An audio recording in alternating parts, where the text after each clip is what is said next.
go and can testify to some of the things that he observed. Hey, and I am back. Patterns of abuse, violence, and all of those. I'm sorry. I had to eat some lunch. And it sounds like a lot has happened. I'm listening to one. I was listening to Tisa, and right now he's only being prosecuted federally. If he is acquitted and there's a state that decides that they want to indict, so y'all come on in. RICO statute, then they can absolutely. I got some cake here. I'm ready to put this phone down so I can eat. Jay Atwood, Jay, thank you so much. Why is there no escort in the hotel beating video? I'm trying to pick up where I left off, child. So I don't know the answer to that. I mean, I suppose he was in the room. He was in the room. Never got out. I'm trying to eat this carrot cake. Don't that look good, baby? Don't that look? We all know how compelling. Do I need it? No. Should I be eating it? No. What happened in that hotel room? It was the first any of us learned about. But come on in. Y'all ready for the afternoon? The video is damaging. There's no way around it. I think that Diddy's apology a couple days later is particularly damning. Whether or not there are other folks in the room, you know, one of the questions that we often have here is why did no one come to the aid of any of these women who are being beaten up? Those are all good questions. I think we had one witness testify that he jumped on the back of Diddy in order to stop the beating. Deontay Nash and Mia both said that. Yep. Yep, and you know, and that was testimony from a few days ago. But I'm trying to pick up from where we left off. And I think that's why we didn't see anyone. Before I go into the other stuff, there was speeding going on, and balcony there's no sound horror. in the video. It had to have been horrific, and I think those folks were staying in that room, and I think they were staying in that room on purpose. Well, if it is Jules, if the jury accepts that Jules was in that room, I feel like he's got to testify, right? I mean, sure. You know, it's one thing to have the Punisher. Yeah, it's a lot going on, especially with him dangling this girl off the balcony. Case because he ultimately said that he didn't, from what he saw, everything looked consensual. It looked like, you know, Cassie, she didn't exhibit any signs of being uncomfortable. Maybe he was there just to establish that, hey, freak-offs happened and he was paid. But yeah, I think that Jules is probably an important witness if they can get him to testify. By the way, come on in. A lot about tech, right? So we put up a poll, and we put up a poll on YouTube, and we had that forensic expert who testified about the surveillance footage.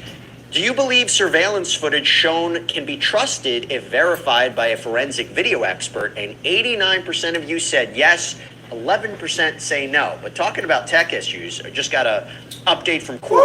So they are told to return to the jury room. The judge said, jurors, we have some tech issues, have to go under the tables. I'm going to ask you to retire to the jury room just for your comfort. We'll bring you back in a few minutes. We'll see what's going on there. Okay, Saf, another question from you. This is for Merlene Spies.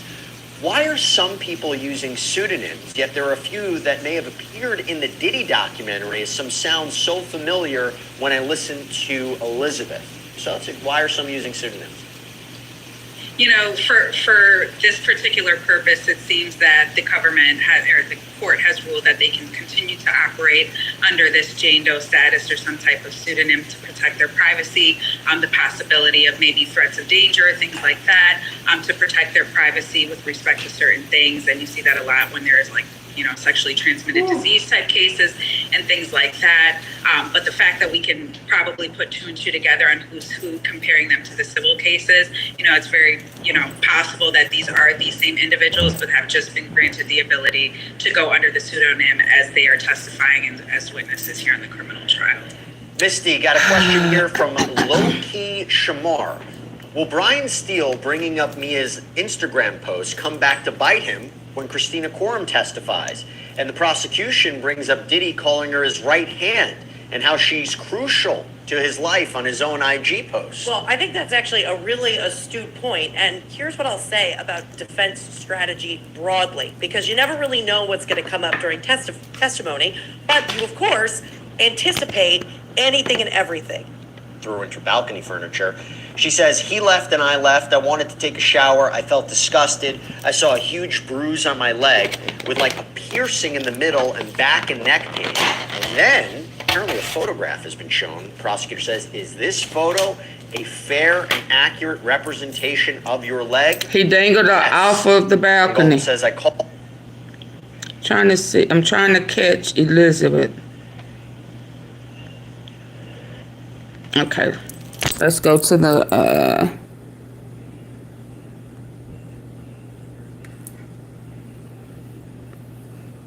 charisma of Sean Diddy Combs, the ability to get to close to people. He actually checked in with him on Easter, Diddy of Eddie.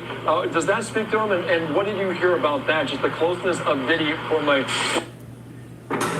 Diddy on his way to prison. On THORNTON. Well, the old saying is you don't want to know how the sausage is made, but in the case of one Kylie Jenner, I definitely want to know how the boobs are made. This fact, we're happy that she left Offset. That will never be answered, but this one will. What deeds? But also the name of the doc that big in the... Better getting it done before having kids. You can enjoy breastfeeding. You can still breastfeed with breastfeed. Security officials at the Intercontinental Hotel who says a deal was brokered with Diddy to sell that footage for $100,000 in a brown paper bag. This, according to the witness, Eddie Garcia, the hotel security supervisor during the 2016 incident. Eddie gets a call from a woman named Christina Coram. She's Diddy's chief of staff for Combs Global Enterprises. She called to arrange a deal, said this is going to be very damaging to Diddy. We need to get that video and wipe the drive. Eddie says Diddy even got on the phone with him to try to get the video, as did Cassie, who also didn't want it released because she had a movie coming out. So he runs it up the chain to his manager, who's a guy named Bill Medrano. Bill Medrano says, okay, I'll do it for $50K. $50K is delivered to Bill Medrano, and another $50K is given to Eddie Garcia, who splits it with a man named Henry Elias, another security official. The only person who didn't get money was Israel Flores, the security guard you actually see in the video. And they said he didn't get any money because he had kind of some sort of conscience about taking money for destroying a video. Good call, especially since the video was obviously never destroyed. Very We good still call. don't know how the prosecutors got the actual hard drive recording. When they raided the house, did they get it, is my question. Or the hotel said, yeah, we'll delete it, and didn't. So, what does this mean for Diddy? This is not a bribe. A bribe is to a public official. This is a payment for silence to private people, security guards at a hotel. It's legal to do this. Because the deal itself is legal, it doesn't really go toward a RICO. This isn't a criminal enterprise. So then what's the point of bringing all this up in court? To show state of mind that he was trying to cover up an illegal act. If he thought it was legal, if there wasn't anything illegal, nothing to cover up. Which means it's not looking good for Diddy. Sabrina Carpenter just released Is that all they're a talking teaser about? for her upcoming music. He's a star, pretty unrecognizable. He could get tens of millions of dollars. Really? Plus, Ryan Phillippe has a 21-year-old son, and they All of it. That is amazing. Wow. We going here.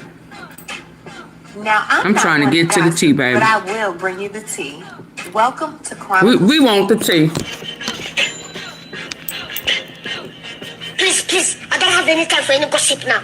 Eh? Yes, look at you. So here we are at day number 16 of the Sean P. Diddy Combs trial. So let's recap yesterday and then we'll get into today. Let's go. Yesterday we heard a powerful testimony from Eddie Garcia, who is a former security guard at the Intercontinental Hotel in Los Angeles. Eddie Garcia, who testified under immunity, testified about the now infamous 2016 incident involving Cassie Ventura. According to Garcia, Diddy offered him $100,000 in exchange for the surveillance footage of the altercation. He also said Diddy's team wanted a copy of his ID, which raised eyebrows in the court. Prosecution stated that Diddy's former right-hand woman, KK, also known as Christina Coram, had 2 cell phones on her that were confiscated at the Opa-locka airport, and in those cell phones were Eddie's name and phone number, as well as another worker at the hotel. And get this, Christina still had the pictures of the IDs that Diddy requested as security to make sure that they were telling the truth. Damn it, Christina. Now I'm mad. Damn it, Cheetah! Now I'm mad.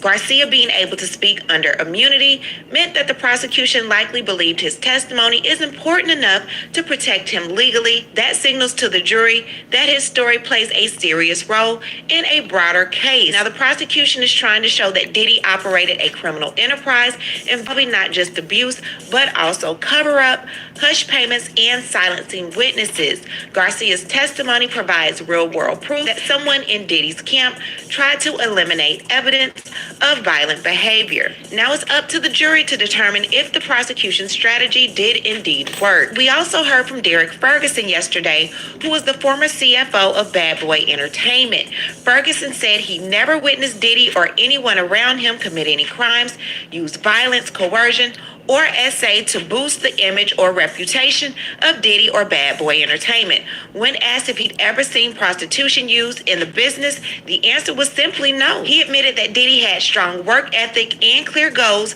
though when asked if he thought highly of Mr. Combs, he paused and replied, "I don't know how to respond to that." But things took a turn when prosecution showed a 2011 bank statement from Bad Boy Entertainment showing a $20,000 wire transferred to Cassie Ventura and a matching $20,000 transfer returned from her father weeks later. This lines up with a similar testimony that Diddy allegedly threatened to release an S-tape if Cassie's family didn't pay money back to him. Her mom said that she even took out a home equity loan to do it. So while Ferguson may have distanced himself from wrongdoing, the financial trail could tell a different story. Now today, another anonymous victim known as Jane is expected to take the stand, and prosecutors have previewed that her testimony will include claims of abuse and coercive control, similar to previous witnesses. She is likely to testify under partial anonymity or special courtroom arrangements due to the sensitivity of her allegations. This case has more twists and turns than a roller coaster ride at Six Flags. But we are going to get into it and so much more. But before we do, please be sure to subscribe to this channel and hit the bell for notifications so you don't miss out on any news regarding this case and so much more. Now let's get back into it. So there was a huge move last night made by prosecutors in the Diddy trial. The government just asked the judge to bring back expert witness Dr. Don Hughes to fight back against the defense's strategy. Now why is this? Because during cross-examination, Diddy's lawyers tried to make Mia, a former assistant, look like she was lying, pointing out that she sent Diddy loving messages and stayed around him even after claiming abuse. But here's the twist. Prosecutors say that's exactly how abuse works. Victims can emotionally feel trapped. All right, this feels almost illegal to know, but our windows were so old and just desperately needed to be Victims can emotionally feel trapped, confused, or even loyal to their abusers. That doesn't mean that they're lying. So now they want Dr. Hughes, an expert in trauma and abuse, to explain this to the jury. What is coercive control? How does abuse mix fear with affection? And why do some victims still speak positively about their abusers? Now, this all comes after a new appeals court decision in another case confirmed Dr. Hughes' expertise is legit for trials like this. In short, the government is fighting back hard to protect Mia's credibility and show the jury that abuse doesn't always look like people expect it to. Okay, so starting day number 16, before the jury comes in, the judge says, what about conflicts with other romantic partners? Prosecution says the last one with a colleague, not a girlfriend. Shapiro says this is impeachment material. Judge says these are assaults under Rule 608B. Is that fair? Shapiro says it's not 608B. We're happy to provide the proper ex parte. Difficult to explain the facts. Judge says ex parte proper is irregular. Alexandra Shapiro from Diddy's side says we want to put in album art for Miss Ventura's Lover Loser video. It shows she's engaged in business independent of Mr. Combs. You're going to ask, why do you need these photos? Judge says, yes, I was going to ask that. Shapiro says prosecution have done it too. Judge responds, I don't see the probative value of these defense exhibits. The defense is free to question the witness about them. What about DRUGS? Shapiro says it shows the witness was taking ketamine with Cassie and Mr. Combs didn't like it. Prosecution says it's inadmissible. Judge says Mr. Combs says it's whack. It goes to state of mind. It is admissible. Anything more? The Dr. Hughes letter? Judge says defense has till Monday to respond. Is Dr. Hughes' second testimony about coercive control, given that the Second Circuit said in the U.S. versus Larry Ray? Prosecution says yes, under that recent decision. So they're speaking about another case where a recent appeals court decision upheld using Dr. Hughes' testimony in a different trafficking and RICO case. Prosecution says we're working on a different instruction before the testimony of Jane on the pseudonym issue. Judge says, just a heads up, if you agree, and I will read it, does witness Brianna Bongolan need a Fifth Amendment immunity order? Yes. I plead the fifth. They really got Diddy going down on this sinking ship alone. Everybody's getting an immunity deal. Judge says, I'll ask our courtroom deputy to check on our jury. The jury is entering. Prosecution says, first we wish to enter some exhibits into evidence before the jury. A search of Two Star Island by HSI found this cell phone. Now, paragraph 14, the exhibits are excerpts of the data. Prosecution says the data shows Twitter exhibits and text to D-Rock, who says, we in the security room. The owner of the phone says, what did Shorty say? D-Rock says, Cass is calling studios looking for you. The owner says, what did she say on the other thing? Act like I'm not effing with her. D-Rock says, okay. Owner says, how is her eye? D-Rock said, I told everyone a fight broke out in the club. She ain't tripping. She ain't tell nobody. I'm about to call you. Judge says, thank you. The government may call its next witness. The government calls Frank Piazza. Witness in suit is sworn in. Prosecution says, where do you work? Legal audio and video. Have you testified before? Mostly criminal matters. I've also done some civil and depositions. Have you been qualified as an expert? 50 times. We moved to qualify Mr. Piazza as an expert. No objection, says defense. He's an expert, says the judge. How many times have you worked for Southern District of New York? 50 or 100 times. Does that impact your testimony? No, I do 75% defense work. Are you being paid? What is your hourly rate? $295. Yes. You analyze cell phone, video, and surveillance videos, right? Yes. Let me show you. Video of toweled Combs kicking Cassie on the ground is shown. What is a frame rate?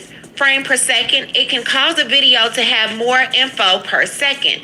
This cell phone video of a video, was shot on an iPhone 6, 30 frames a second.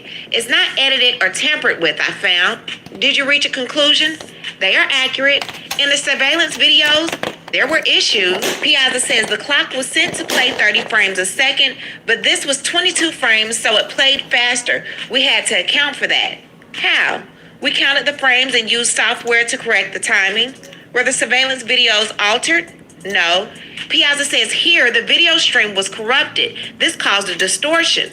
Prosecution says the whole file or just these small pieces. Piazza says the corruption exists in the video stream. There is a structure called a GOP, a group of pictures. We have the predictive frames. Piazza continues, you don't know this, but a static camera does not re-record a wall that doesn't move each second. It is repeated. Only what moves is recorded. Thank you. Prosecution says play 55 seconds. Video shown, Combs throwing Cassie to the ground and kicks her. Prosecution says, did you see pixelation? Yes. Does it represent manipulation? No. You can choose motion activity. The camera only turns on when there is motion, but it causes timestamp issues. Go back frame by frame. I want to point something out. Piazza continues, this seems to be a collision of two issues. Look at the male sitting down. There appears to be a ghost of a person. The motion activity begins to sense that we have motion. Now there is a full figure in the frame. That file is corrupted. Hey, Deborah. Did you make a compilation? Yes, your office requested it. They are edited to track the movement of individuals inside the event. Does it have different camera angles in it? Yes. How did you show the changes? A black screen. Is this the compilation? Yes. Play the first 30 seconds. What's happening? The male is running down the hallway. He throws her down. Now dragged her on the screen. What did the man just do? Dragging the woman, holding a bag. Okay, and what is that he's holding? It appears to be a cell phone, glowing. Let's focus on what's happening in the mirror. Play it. What happened? The male picked up a small object, what appears to be a vase, and threw it across the room at the woman. Continues playing. Who is emerging now? The female with the duffel, her luggage. Now who? The security person. Now the man, Combs, walks away, holding what? What appears to be a cell phone. He puts it to his ear. Mr. Piazza, you find these accurate? Yes, and this was all the footage I had. Let's turn to the S3X videos. PX201 to And they said they have admitted 9. These are under seal. They were recovered from the Frank Black user on a device provided to the U.S. by Ms. Ventura. These are enhanced versions of original videos created in 2012 and 2014. Mr. Piazza, what were you asked to do with these explicit videos? Enhance the audio component. We admitted these videos into evidence and no further questions. Judge says, all right, time for break. And we all break. Okay, so they're back from a short break and Teeny Garagos gives her cross-examination. What is your understanding of the source of those surveillance videos? The native system? How did they come to your possession? They were exported and transcoded. Who gave the surveillance videos to you? The U.S. Attorney's Office. Who gave it to them? I don't know. Did you say it was from a cheap system? I don't think I said that. Let me show you your notes, 3,500. So this is only for the witness. Yes, says the judge. Teeny Garagos says, so you called it cheap? I don't know when this document was created, but you thought the system was cheap. In a way, let me play you 10-C-103. This 3 signs your car accident is worth major compensation. If you've been in a car accident recently, in a way, let me play you 10-C-103. Ms. Garagos says, so Mr. Piazza, there are 2 minutes that are not shown. He responds, this is my corrected version, but there are a few issues that we cannot correct. The system is buffering some of that time, and some portions were motion activated. I want to note this, while Mr. Piazza is answering questions, the video is being played over and over again in front of the jury. It's not the first time they've seen the video. However, this is the first time they're watching it frame by frame, and this is replaying the brutal assault against Cassie Ventura. Garagos says, let's again play the male coming into the elevator bank at 11:02, and then the timestamps are jumping around. On the video, Cassie is being kicked on the ground. Piazza says it's constantly playing catch up. Garagos says, play ahead, we're at 11:28. Okay, and the female picks up the house phone. There's some sort of cut. Can you explain? Can you back up and go frame by frame? Sure, but is the male separated from her? Yes, the bag drop triggered it. A 10-second difference, says Garagos. Garagos says, let's watch it again. Did we just jump around 10 seconds on the timestamp?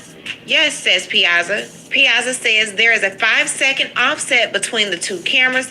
That's what you just showed. Garagos says, okay, the female picks up the phone and the male walks away. Start again, please. Is this the walking away? Yes. Play more, says Garagos. Garagos said, did you see the translucent or ghost-like figure in the cell phone video as in the surveillance video? Piazza says the cell phone video was not high quality enough to capture it. Garagos says, but it's not there. It's not. Teeny Garagos says, Mr. Piazza, thank you so much for coming. We have no further questions for you. Judge says, Ms. Miser. Ms. Miser says, so they are 5 minutes off? My notes told me they were 5 minutes, 55 seconds difference. Add another offset of 5 seconds. Do these videos reliably and accurately depict what happened? Yes. You may go. Before the next witness, can we have a sidebar, says the judge? Okay, so they're back. The government calls Brianna Bongolan. What else are you called? Bana. Where do you work in? Fashion design. What did Mr. Combs do to you? Held me over a 17-story balcony. Any side effects? Yes, night terrors. I wake up in my sleep. Who is this? A photo is shown. It's Cassie Ventura. Cassie's my friend. I met her in 2013 at Young and Reckless, the streetwear company, then at Diamond Design. How would you describe Cassie's relationship with Mr. Combs? Volatile. I didn't want to meet him right away. I had seen a black guy. She begged me to meet him. I wasn't really fond of what I was seeing, so I wasn't wanting to meet him. Did you do design work for Mr. Combs? A little. Where did Mr. Combs live? I think in like Beverly Hills. Miss Westmoreland says, objection, speculation. Ask another question, says the judge. Do you know the name of the street? Mapleton, 200 South Mapleton. What did you do with Cassie? DRUGS, and we'd go shopping. We'd hang out with Deontay and others. Is this the photo of you and Cassie shopping? Yes, in April 2016, Puff texted Cassie, asked where she was. Then he sent a list to Cassie of all the places that we had been. Had you or Cassie told Mr. Combs where you were? No. How did it make you feel? Objection, says Miss Westmoreland. Overruled. Like, oh my God, he knows where we've been. Where would you sleep at Cassie's? The couch or the balcony? Did Mr. Combs come over? Yes, he banged on the door and came in. Do you know how? I don't know. He was upset. He threw a knife in her direction and she threw it back. He left swiftly. Were you doing DRUGS? I don't remember. Did you call the police? No. Why not? I was scared. Did you see injuries on Cassie? She showed me on FaceTime before makeup for the perfect match. What did she say? She was quiet. We were at a party at the Blind Dragon, a karaoke bar in West Hollywood. Then we went to Cassie's house to help her pack. Deontay was there. Puff came. Are you under subpoena? Yes, I won't get in trouble if I'm truthful. Did Mr. Combs provide you DRUGS? Yes, one called G. I'm not an avid user. Ketamine, marijuana, cocaine. How often did you get DRUGS from Cassie? Often. Those oxy pills, did she pay you? Yes. Did you get DRUGS from Mr. Combs? Yes, once. Cocaine. Did you sell DRUGS to others? Yes, sometimes. Did you try with Cassie to stop DRUGS? Yes, we try to cook, but it's hard to get sober when there's always a lot of DRUGS around. Has Mr. Combs ever threatened you? Yes. Let me show you a photo from April 2016. Who's in it? This photographer who goes by the name Bad Boy with an eye. We thought it was cool that was his name. We thought we'd make some art. Puff came up close to my face and said, I am the devil. I will unalive you. Then she started sobbing. Were you taking DRUGS that day? Probably. Cocaine. Did you continue to see Mr. Combs after that? Yes. Why? I don't know. Did you tell the government about this threat in your first meeting? No. Why? Westmoreland says objection. Sustained. We could break here.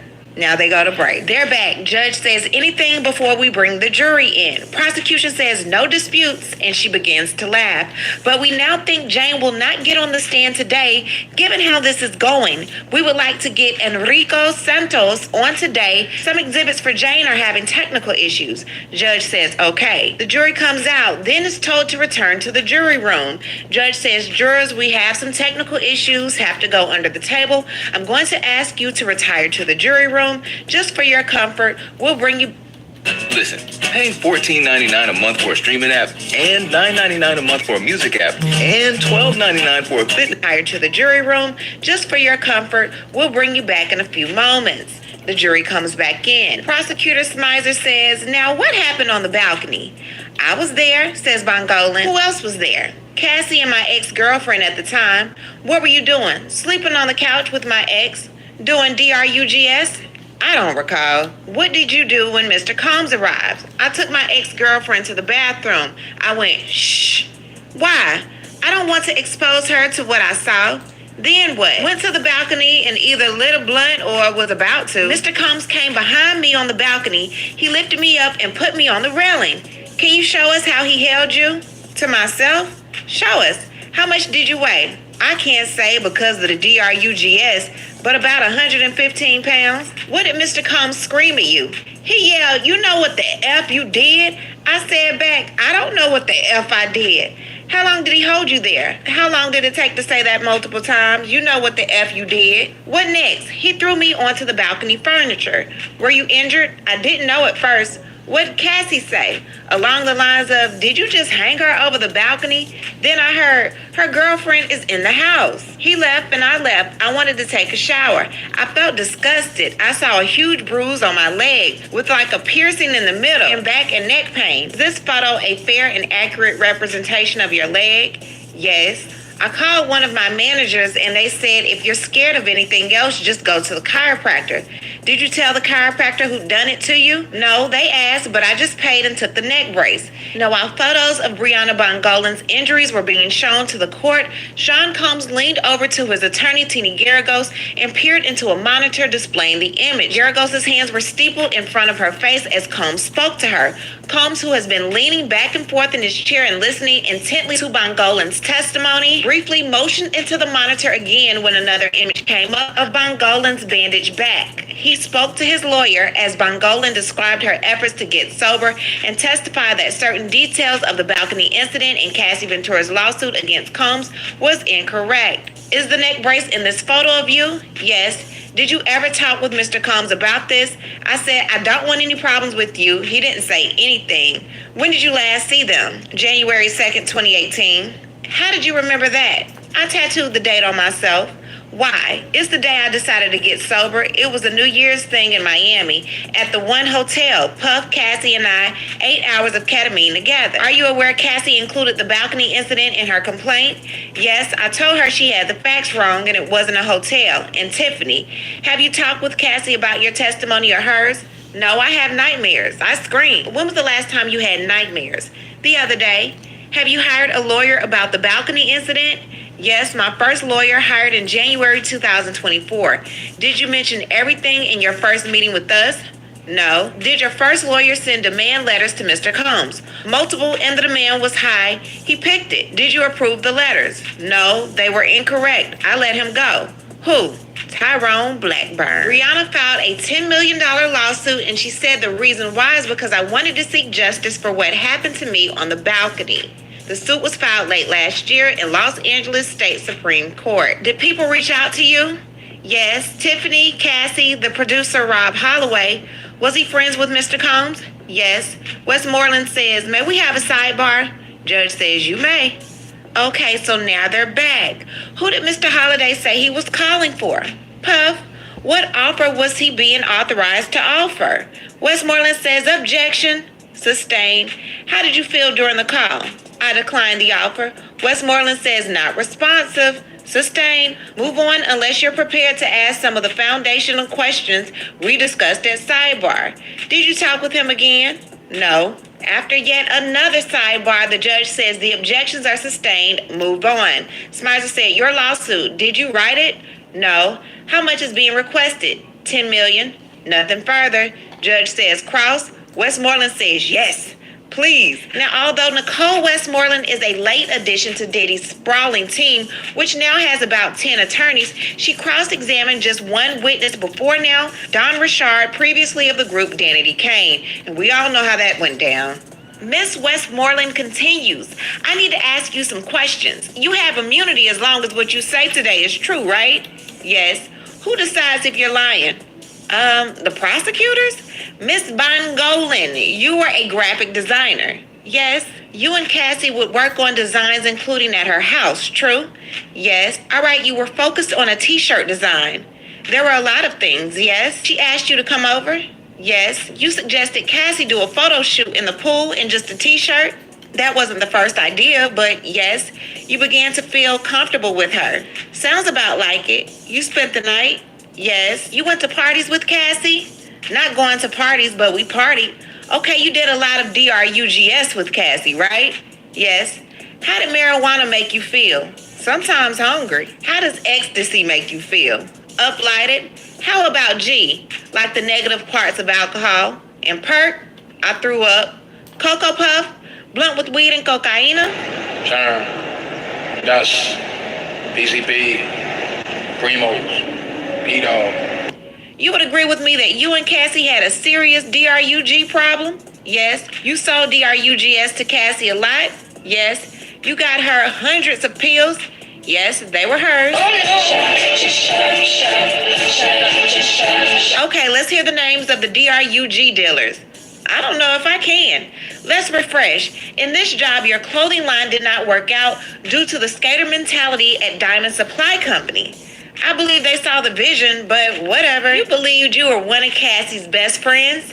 Yes, but you didn't meet Mr. Combs for a year. You met in 2016, first time at a dinner at this house?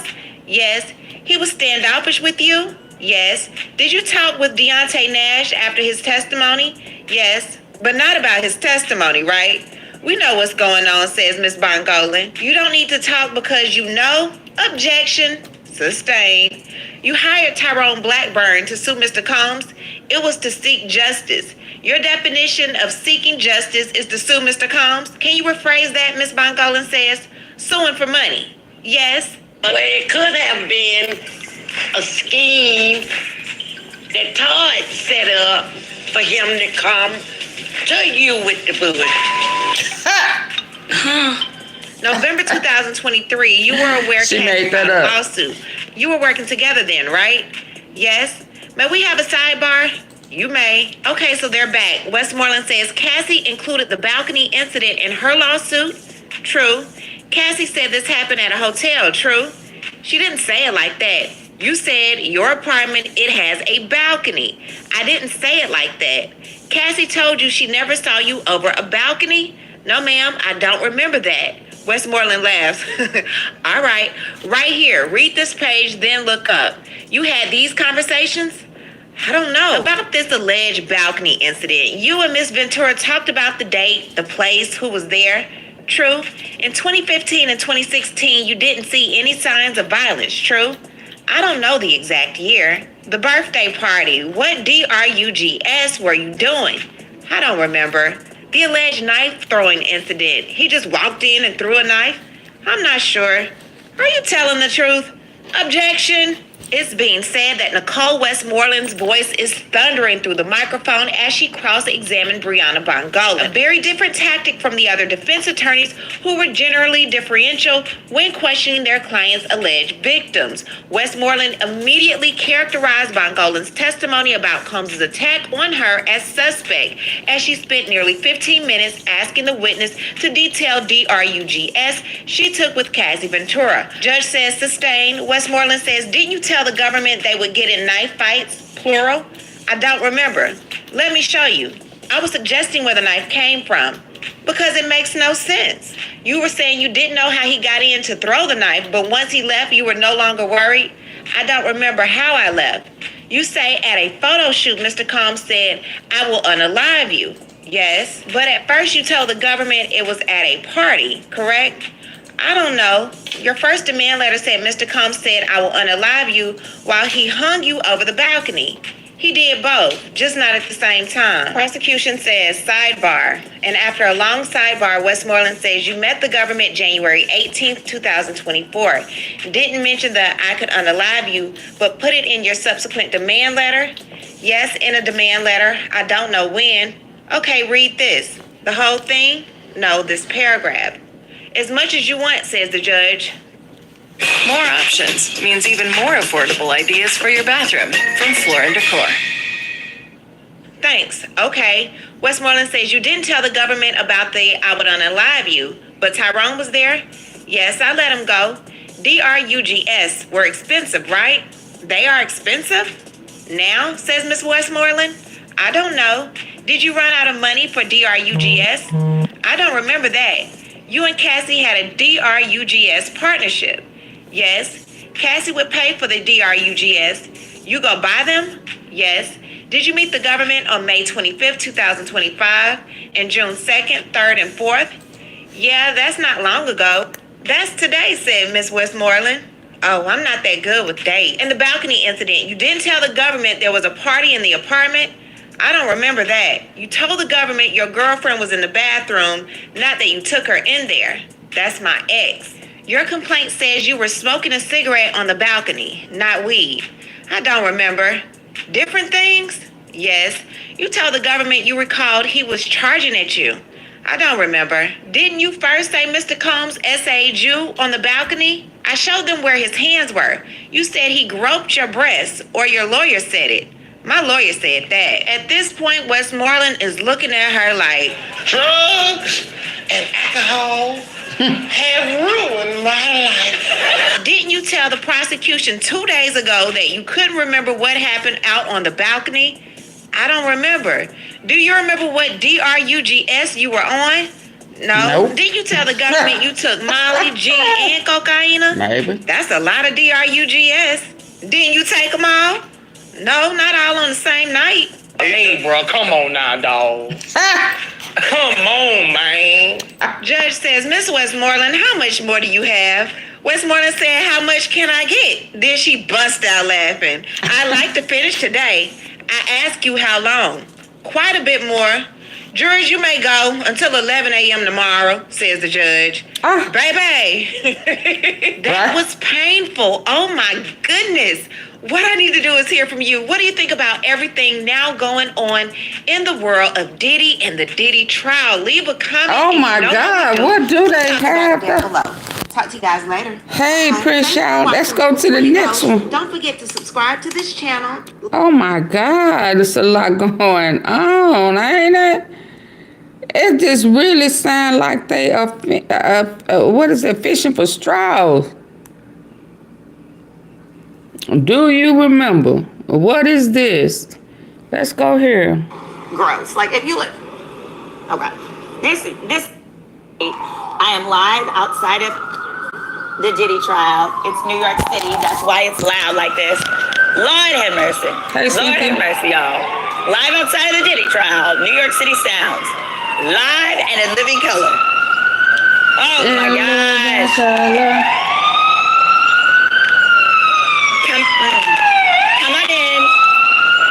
Come on in and let us know where you are viewing from. All right, okay, there we go. I'm sorry, I didn't set an alert, so if you didn't get one, you didn't miss one. I am just joining live right now. All right, there we go.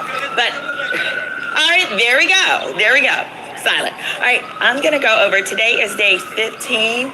This is the Tuesday. Great, we got Washington, we've got Oakland in the house. And today's witness was Brianna. I started off talking about Brianna this morning. Brianna is Cassie's homegirl that Diddy allegedly dangled over the balcony. At this point, I don't think it's alleged. I really do think he dangled her. And I have to tell you, this afternoon was fairly calm. No one got arrested this afternoon. It did get a little saucy in the courtroom.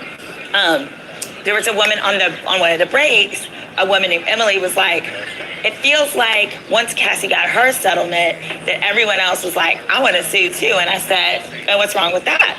And she was like, did I say there was anything wrong with it? And I was like, oh. And I was like, really what I want to know is, as a non-lawyer, literally, how do y'all view that? So I'm going to pose that. I want you guys to comment on that below, which is literally, I keep hearing multiple people saying that, and that's the defense's theme, which I think is a very fair one. Their theme is, hey guys, defense is using this is a Me Too movement shakedown, that once Cassie got paid, now all these people are lining up to sue Diddy, and that you can't trust the testimony of any of the witnesses that are suing Diddy because perhaps their testimony in this criminal case is so they can get more money in their civil case. I think that is a very logical argument. I think as a defense, it's a fair argument to make. I don't think it's true, but I think Emily was simply capturing both.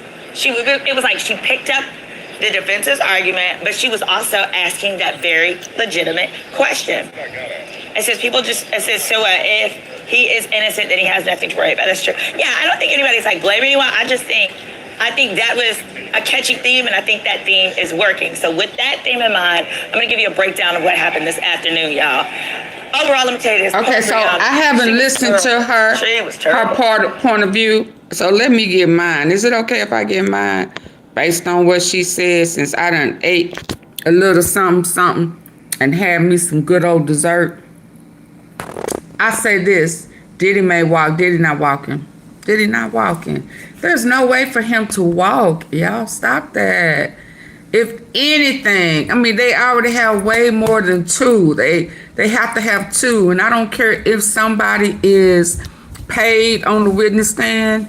There's two of them they can't overlook. He has several charges. Several. He can't, there is no way nobody can get away with the guns, the defaced guns. So stop that. There's no way he's getting away free.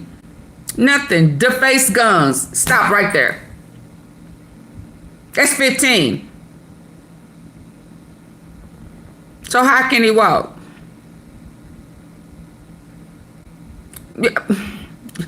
There's just no way. So stop fooling yourself, or stop trying to come over here and play with us, cause Diddy only there's no way around whether he needs one or not. There's no way that you can deny that he had defaced guns. So at that point, the judge would be like, whoa, how did y'all arrive to this? See, they have to be able to account for that. They can't just say, oh, not guilty. Not guilty on what? I'll love it, Your Honor. No, they can't do that. They took an oath. So they're going to have to be able to explain how they came to not guilty on defaced guns. Do you know what a defaced gun is? That's when you take it off the serial number because there's a chance that there's bodies on there. He had defaced guns. So how are you saying not guilty to defaced guns? Oh, here comes Chinene. That ghetto shit. Oh, I'm sorry. Oh, Your Honor, I misunderstood. Okay, so are you perjuring yourself? Because that's a problem. Scratch that number off. That's at least 10 to 15. So again, I'ma say there's no way he gonna walk. He got defaced guns and drugs. So you gonna say he ain't have drugs? Well, Your Honor, maybe those was Tic Tacs. Excuse the witness. Excuse her. Bring in the backup. Yeah. Perjury. This is perjury. I hope he paid to get your ass out. Yeah. So people need to stop that. He has several charges. Several. They only have to come up with 2. And 2 are evident. You can play dumb all you want to, then that means that you're not being honest to your oath that you raised your right hand to. Now you may say that that's domestic violence, but even if that is domestic violence in your head, what about the other? How you gonna bypass and say he didn't offer that man $100,000? No, okay. Okay, so B, are you trolling? Because I like people who are being realistic and not just saying one jury only. You cannot have one juror only who act like that's not a defaced gun. So if you're gonna keep saying that, I'm gonna go ahead and remove you because now you just trolling. And I don't have time for that. If you say one juror only one more time, you out of here. Because if somebody is saying logic and you still want one jury only, I don't have time for that stupid shit. That means you trolling, and I'm gonna troll your ass right on up out of here. You didn't get the memo earlier today. I'm not in that mood. You got Shaquita today. You got yeah. So say it one more time, and you out of here. And I'm waiting. I am waiting to remove that ass. Say it one more time. One more time. I'm going to be the one judge that's going to get your ass on up out of here today. Come on, play with me. You know what? I want you to leave today anyway. How about that? Yeah, you played yourself. Yeah. Y'all say bye to B. I don't know who you are, but I don't feel like playing today. Okay, so did I even get a chance to say what I thought about it?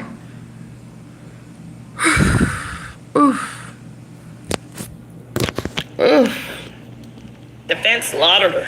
Oh, they got her good. Now, it was Miss Nicole. Nicole Westmoreland. Oh, now I remember what I was about to say.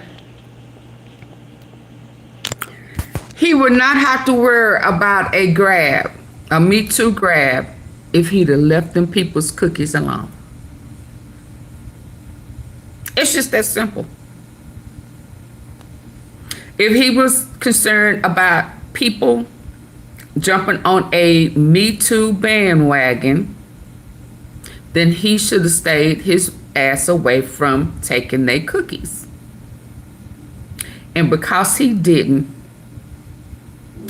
whatever he gets is what he gets for victimizing people. Lying to them, manipulating them. That's how I feel. I don't care at this point whether it's a money grab or not. He say he got money. He Diddy. He your body is my body. You don't have control over your body. What did he tell that girl? I'm the devil, or whatever he told her, and dangling folk over balconies. So I could care less about it being a me too grabbing, whatever they said. He should have kept his hands to himself.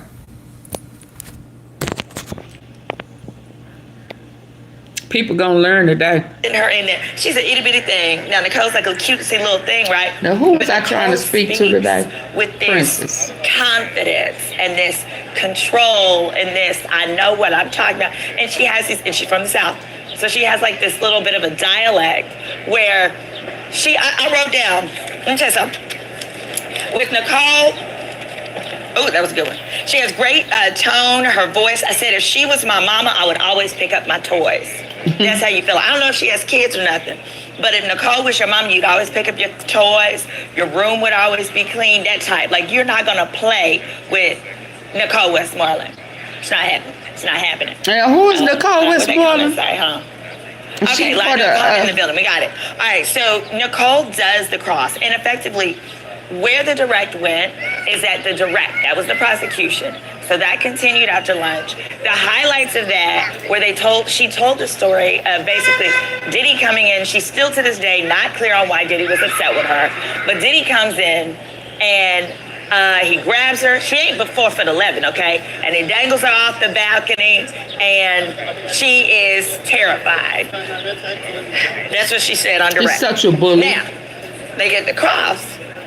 Cross basically pulls out that one time she said she was dangled twice, another time it was once, that it was all unclear.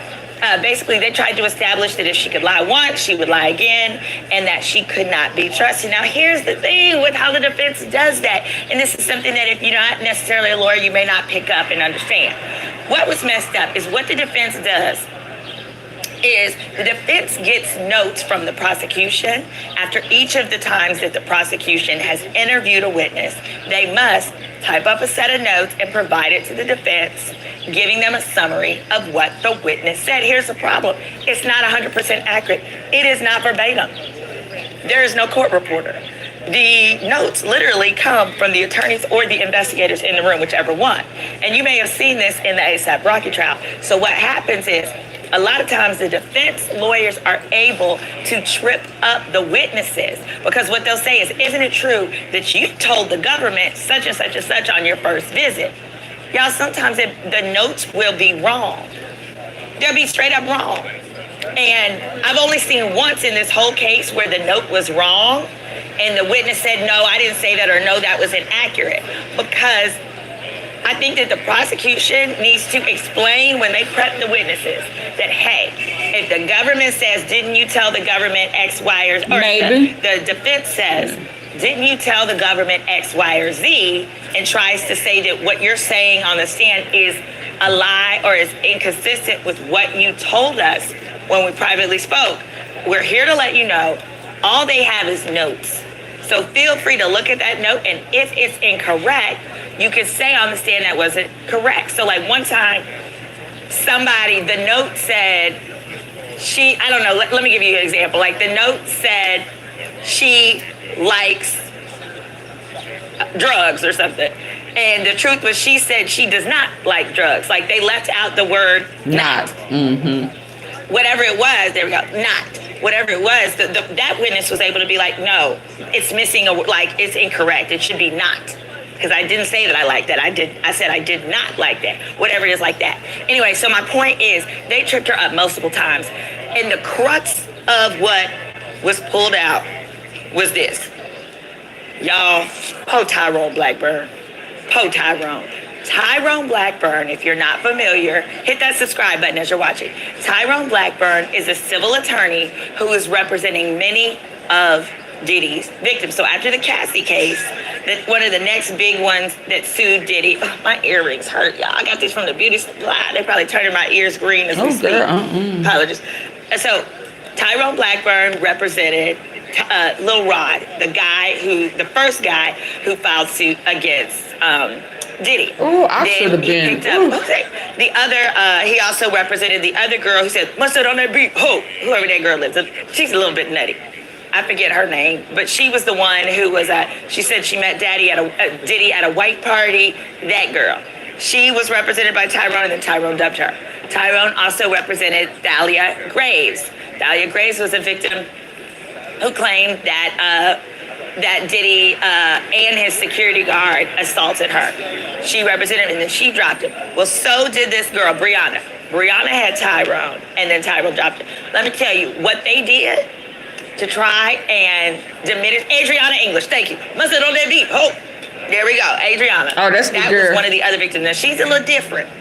She's more on the Jaguar rights spectrum. She's a little different. Mm-hmm. Somebody said, I know I'm wrong and biased, but I hate that a black Adriana woman is doing English, his that's the one that dirty said work. that, Yep. I hear you. We talked about that before. Diddy and YELLABEEZY. Hit that like button, y'all, as you come in.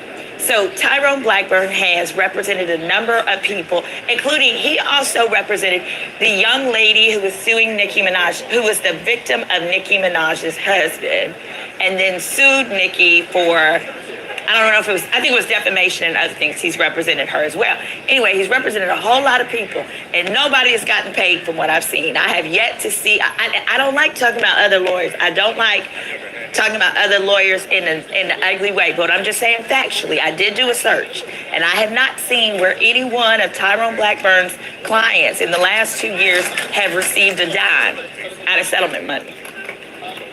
Take that information with what you want. But this girl basically got on the stand and she said, I used to have Tyrone. I didn't use him before. And what they did. Which one did he grade? Was they compared her testimony and what she said to the feds. Roxanne, which one did he grade? The dangling incident that was relevant, that was discussed here. Sarah? And they talking about compared Sarah? it to what Tyrone wrote in the demand Dawn. I mean, I don't know which. Baby, in the demand letter, pardon me, as well as what Tyrone wrote in the actual lawsuit. Tonight, I'm going to piece that together. I'll probably put that on my Instagram so you can see the differences. My Instagram is attorney Simone Redwine. Now, they told her butt up. They told her ass up with that one. And it wasn't fair to her. I'll say this. As just a human, non-lawyer, they did their job on the defense side. But when I say it wasn't fair to her as a witness, it wasn't fair because she could not control what her lawyer wrote in the petition in the lawsuit. She didn't have any control over that.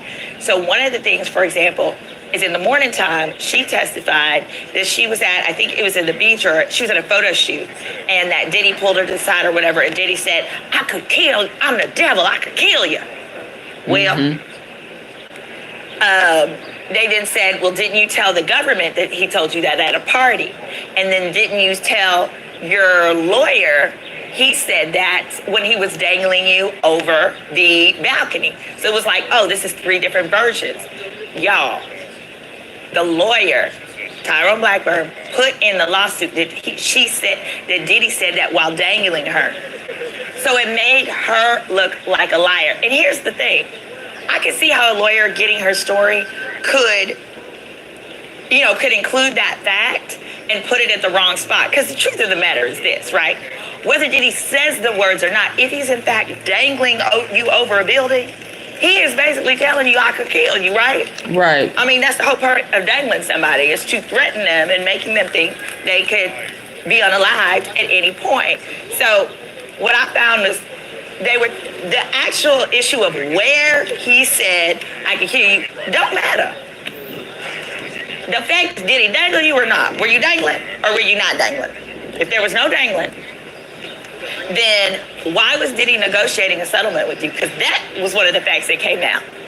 That Diddy and Diddy's team then began to negotiate a settlement with her, to mediate a settlement, so that she would not file suit against him for the little dangling situation. And that the dangling, they never resolved it. She did file suit. She never got anything from it, and there we went. But the way that the defense took otherwise insignificant discrepancies or facts and blew it into making it a full-out credibility issue today was a good legal strategy for the defense. Now, for those who, you know, are like, I want him to be found guilty, if you're leaning towards that, no, it's not good, because they had a good afternoon. They had a good afternoon. I'm just gonna tell you that that's just what it is. Anybody who says she did a good job you must have heard some stuff I didn't hear. Because even the gallery in the room that I was in, they were like, oh, girl. Because it then got to the point where when she was testifying, and this is Brianna. Who is she saying had testifying? She would pause on really easy questions.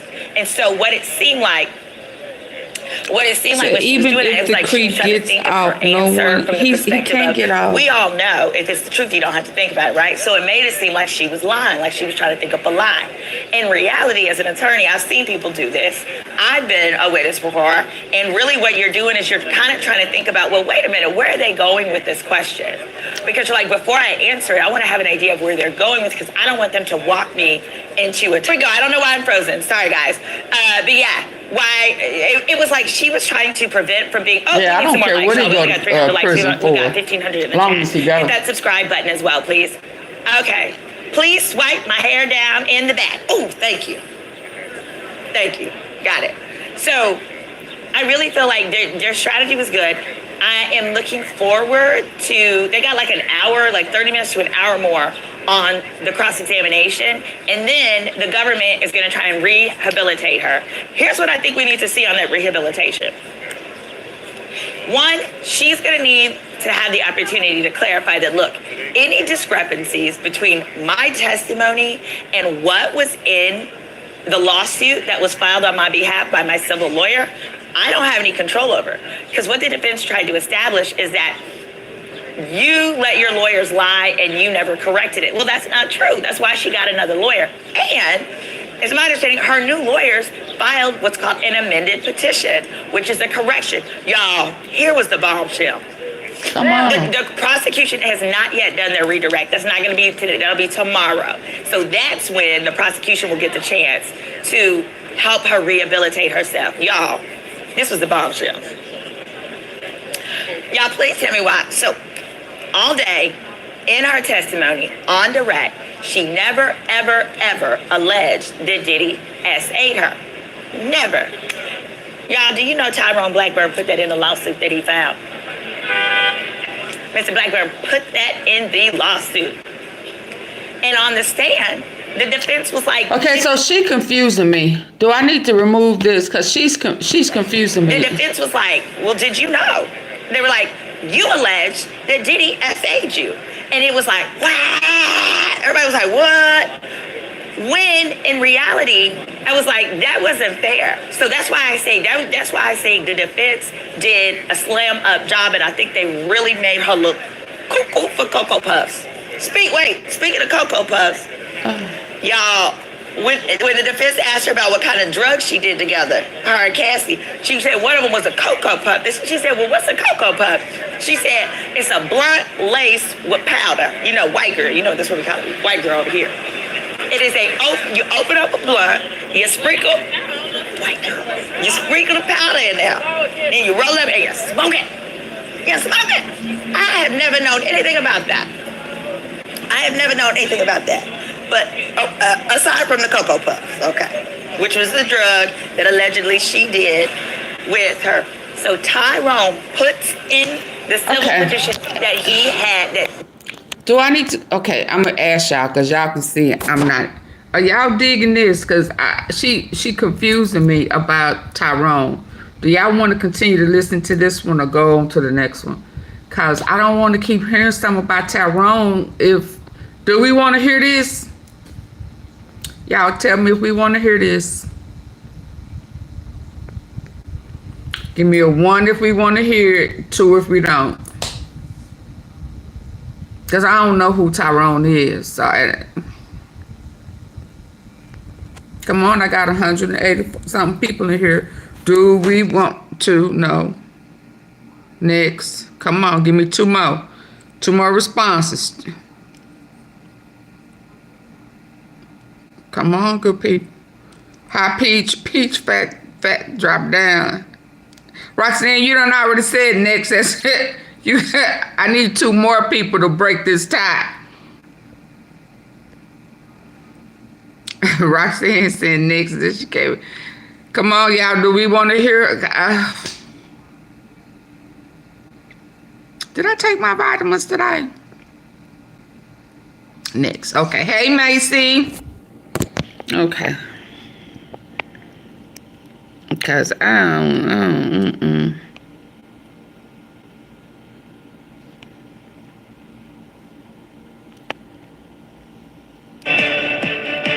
Let's go.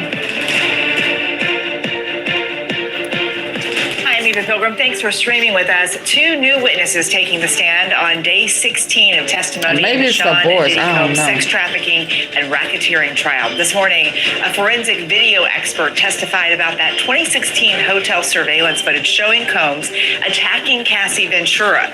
The defense raised questions about whether the footage was manipulated, but the experts saying there are no anomalies going on in the file to indicate it had been manually altered. Piazza's testimony, that expert, was followed by Cassie Ventura's friend, Brianna Bongolan, known as Bana. She told the jury that in 2016, Combs dangled her over a 17th floor balcony, the claim Combs denies. Bongolan also testified about a time she said she was asleep in Ventura's apartment and was woken up by Combs banging at the door. She described Combs being upset, saying, "I just remember seeing a knife get thrown in her direction," referring to Ventura. The prosecutor asked, how did Cassie react when the knife was thrown in her direction? Bongolan responded, she threw it back, adding that it didn't hit Combs. Combs has pleaded not guilty to all charges. If convicted, he faces the possibility of life in prison. Later in the show, the frenzy around this trial. We have a YouTube star, Tisa Tells, joining us live. She goes to court every day. Hey, Tisa. Shout out to Tisa. Commentary for her more than 500,000 followers. Ooh, I know. She'll help us set the scene about what's happening around this high-profile criminal trial. Tisa. But we begin with ABC News Chief Investigative Correspondent Aaron Katursky live outside the federal courthouse here in Manhattan. Aaron, the day started with that forensic video analyst talking about the hotel video. What did he say? It wasn't so much what he said, Eva. It's more what his testimony allowed federal prosecutors to do, and that's play what may be some of the most visceral evidence for the jury over and over. The defense kind of opened the door to this, and the judge told them as much outside the presence of the jury by suggesting that the video had been manipulated or sped up or somehow altered. The judge told the defense, you're having prosecutors dispel that by having them play the video, which is not something the defense really wanted. And yet there was Frank Piazza, this forensic video analyst, walking through frame by frame, and the jury again getting to see Sean Combs throwing Cassie Ventura to the floor, kicking her, stomping her, dragging her, throwing a vase of flowers at her. And on cross-examination, the defense took pains to show how the time codes didn't match or the cameras didn't appear to be in sync, but there was no evidence that any of this footage had been altered. And Eva, remember, when it first appeared on television, Sean Combs issued an apology, not denying any of the conduct. He said what's depicted on the video, his behavior, was inexcusable. Today's big witness, Aaron, was a friend of Cassie Ventura at the time. How did she come to be a part of Combs and Ventura's circle? Brianna Bongolan met Cassie Ventura while working for a design studio. They were trying to start a line of T-shirts, and Cassie was sort of the name brought in, the talent, and Bongolan was the one to extract the ideas and come up with the clothing line. And they eventually did, although Beyonce and Rihanna also had lines of T-shirts at the same time, so they were never really successful, she said. But eventually they became friends, and really they became drug partners, as she testified. Both she and Cassie Ventura developed a drug partnership where Bongolan would buy the drugs, sell them to Cassie, so much so that she became reliant as part of her income on Cassie buying drugs from her. And they did everything. ecstasy, Molly, cocaine, marijuana, ketamine, Cocoa Puffs, which the jury learned what that was, a mix of marijuana and cocaine. And the defense tried to seize on that to color her testimony. She also told the story about Diddy dangling her over a balcony. What happened? A real harrowing account of fear and danger. It was 2016. She said she was asleep in Cassie Ventura's apartment when she woke to Sean Combs yelling and banging on the door. And then she remembers running out onto the balcony, trying to make it seem like she was acting casual. Sean Combs comes and lifts her up, telling her, "You know what the F you did," and lifts her onto the railing. She said her feet were dangling over. Sean Combs then lifted her off the railing, threw her onto some furniture. The jury saw pictures of the bruise on her leg and the bandages on her back. As she's telling the story, I'm curious, what was the reaction from the jurors, from Combs? Yeah, Sean Combs was shaking his head when she first talked about some of these things. She said that Sean Combs threw a knife at Cassie. She said that once Sean Combs threatened her, that "you know I'm the devil and I could kill you." And Sean Combs kind of shook his head a little bit as if to say he didn't quite remember that.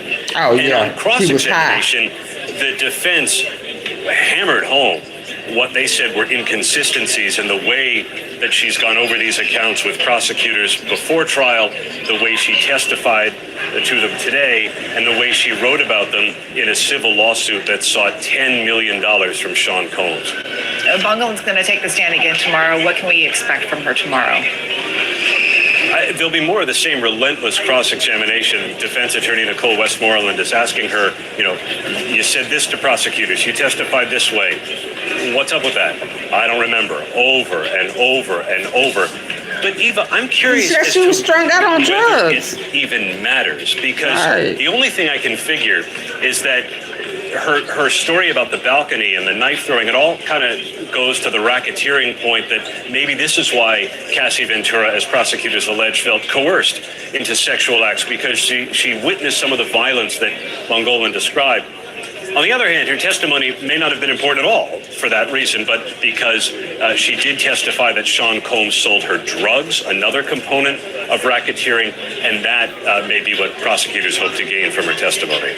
Aaron Katersky there at the courthouse, and we should note that Combs denies all of the charges, including those claims that he was dangling her over the balcony there. We have now with us ABC News legal contributor Brian Buckmeyer joining me. You got your sleeves rolled up. We got a lot to talk about today. So what stood out to you most? All right, so of course we had the two witnesses, Frank Piazza and Brianna Bongolan, who testified. Frank Piazza, again, with the video surveillance, saying that the defense basically made the argument that the time codes didn't match up from the different angles, but also one of the angles, that being the lobby, you saw these kind of 10 and 20 and sometimes 30-second skips, but nonetheless, the video spoke for itself. And Brianna testifying about, again, as Aaron Katersky pointed out, those harrowing moments of the knife being thrown allegedly at Sean Combs and then actually thrown back at him and then picking her up by the armpits and then dangling her over the balcony.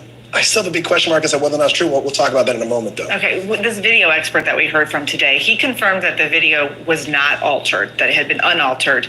Was that even a question? It was a question. It was a big question that the defense had brought up before the trial had begun, during the trial.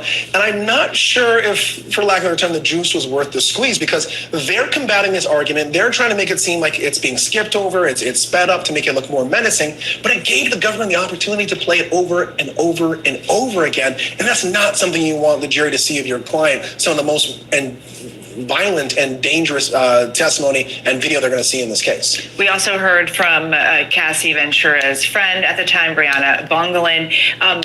The story that she told, Aaron was just talking about that, her dangling over the balcony. This is a pretty crazy story. The jurors got to see the pictures of the balcony there.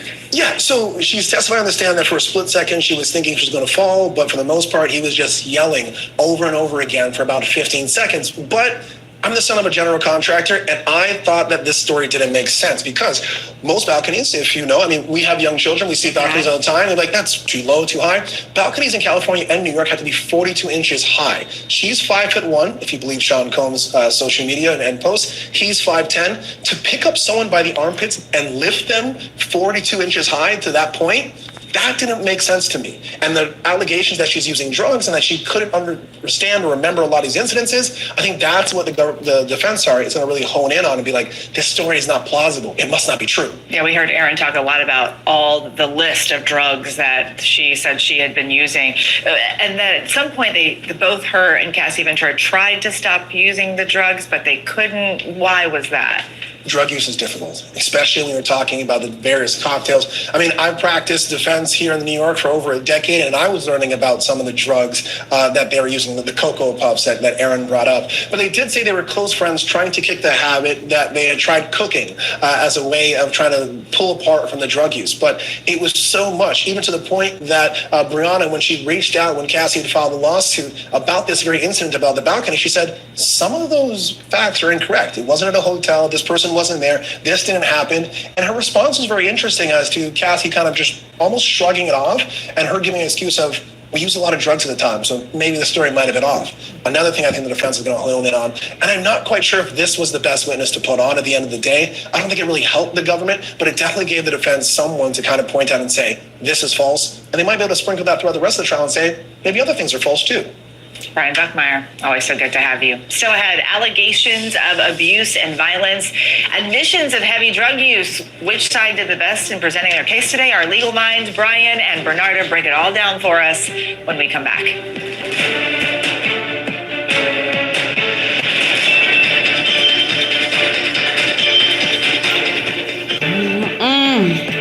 Jesus is king.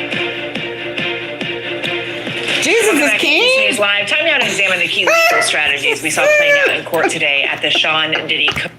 Jesus is king. Do I need to call you Jesus is king?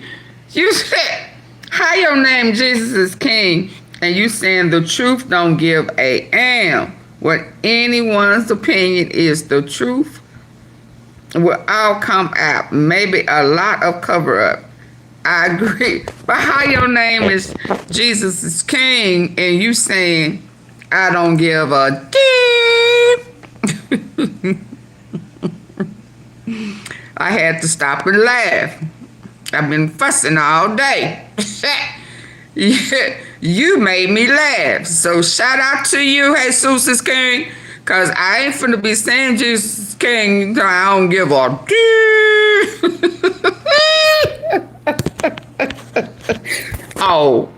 Oh, he said to thy own self be true.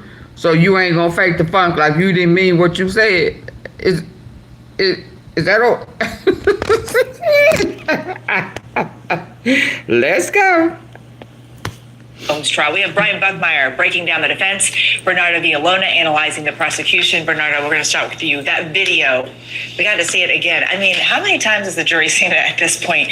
Did they really need an expert witness to testify about that video? The prosecution had to call an expert witness to testify about the video because there were allegations by the defense that the video was altered. So in order to prove its validity, its authentication, the prosecutor had to call an expert and testify that, look, this has not been altered. This is the video. So what you see in that video is exactly what transpired. Because now you take that question off the table from the jury. They don't have to figure out, wait, is the video altered? Did they mess it up? Did somebody insert some things in it? Now you take it away from them because you have an expert that testified that that did not happen. So yes, unfortunately, the jury did have to see it at least 50 times today doing a direct examination, doing cross-examination. You were saying, like, it's not a good idea to play this not flattering video of your client. How do you think they've handled this? I don't think it's a great idea, but if you're going to do it, then do it. And I think the positive that does come from it is when you watch a video as harrowing as this, the first time you watch it for the violence, the second time you do it, the third, the fourth, the 50th time, now the sting has already been taken out, and that might be beneficial. That was the defense that was actually playing it so many times. Literally, they played it now pressure, 5 times. So you know, you asked for someone other than Cassie and Mia. You've seen the violence already. Now start to look for the details. Is something wrong in this video? Is something wrong here? Is it skipping over pieces? Because it's the only one people here allowed to be around. Discredit the government for how they're presenting the case. You're that much closer to an acquittal. Okay, we have to talk about Breonna's Oh, testimony Lord. on the stand. What did you Did they say? mess it up? Did somebody insert some things in it? No, you take it away from them because you have an expert that testified that that did not happen. So yes, unfortunately, the jury did have to see it at least 50 times today doing a direct examination, doing cross-examination. You were saying, like, it's not a good idea to play this not flattering video of your client. How do you think they've handled this? I don't think it's a great idea, but if you're going to do it, then do it. And I think the positive that does come from it is when you watch a video as harrowing as this, the first time you watch it for the violence, the second time you do it as well, the third, the fourth, the 50th time, now the sting has already been taken out, and that might be But that was beneficial. the defense that was actually playing it so many times today. I mean, literally, they played it at least 25 times. So it was coming from the defense. It was the But now you defense. have trained the jury to say, okay, you've seen the violence already. Now- Now start to look now- at the details. now Is something because wrong the in this defense video? Is playing something it. wrong here? Is it skipping over pieces? Is the government being deceptive? And if you can discredit the government for how they're presenting No, the y'all case, are the ones who you're that much presented closer to it over and over. Okay, we have to talk about Breonna's testimony on the stand today. What's the prosecution hoping to show with her? So the prosecution called Breonna to show a couple of things. Number one, they want to corroborate Cassie's testimony in terms of the violence that Cassie underwent at the hands of Combs, in terms of what is Combs' demeanor, what's his, in terms of threatening people, the threats that she actually heard from Sean Combs. Also to go through, they wanted to put that piece of evidence that she was dangled from the balcony. So that was key. But I think more importantly, when we're talking about the charges, the racketeering conspiracy, how does her testimony fall into the charge? Is the predicate act of the possession with intent to distribute, because she did testify that there were multiple occasions that Sean Combs gave her narcotics, and that is one of the racketeering acts. Yeah, if it's believed, of course. If it's believed is a big thing. I don't think, and we've seen this in our own cases, I don't think people believe drug dealers. And at the end of the day, that's what she's going to be painted as. She testified on the stand that her and Cassie used drugs at least once a week. And then when pressed on by even the government, she said, well, it increased over time. So more than once a week. And then when the defense came up, Nicole Westmoreland, amazing cross-examination thus far, a laundry list of the types of drugs. I never knew what Cocoa Puffs were. Like this, We all learned what Cocoa Puffs were today. Cocoa Puffs. yeah, I've been practicing for over a decade. I thought I knew all the drugs. Didn't know that one. And now you have this person who's supposed to risk their credibility of what Cassie was doing, what Sean Combs was doing. I think they could have done without this witness. Are the drugs a problem? It's not a problem, and this is why I say that. As a former prosecutor, when you're dealing with witnesses, one thing that you tell the jury all the time is that you take your witnesses as you get them. I didn't make these people witnesses. Yeah, but she made herself high. The defendant made this person a witness, so I'm not here to clean up this person. I'm presenting you the person with their flaws as they are. I'm not trying to clean them up. In the end, it was the defendant that made that person a witness.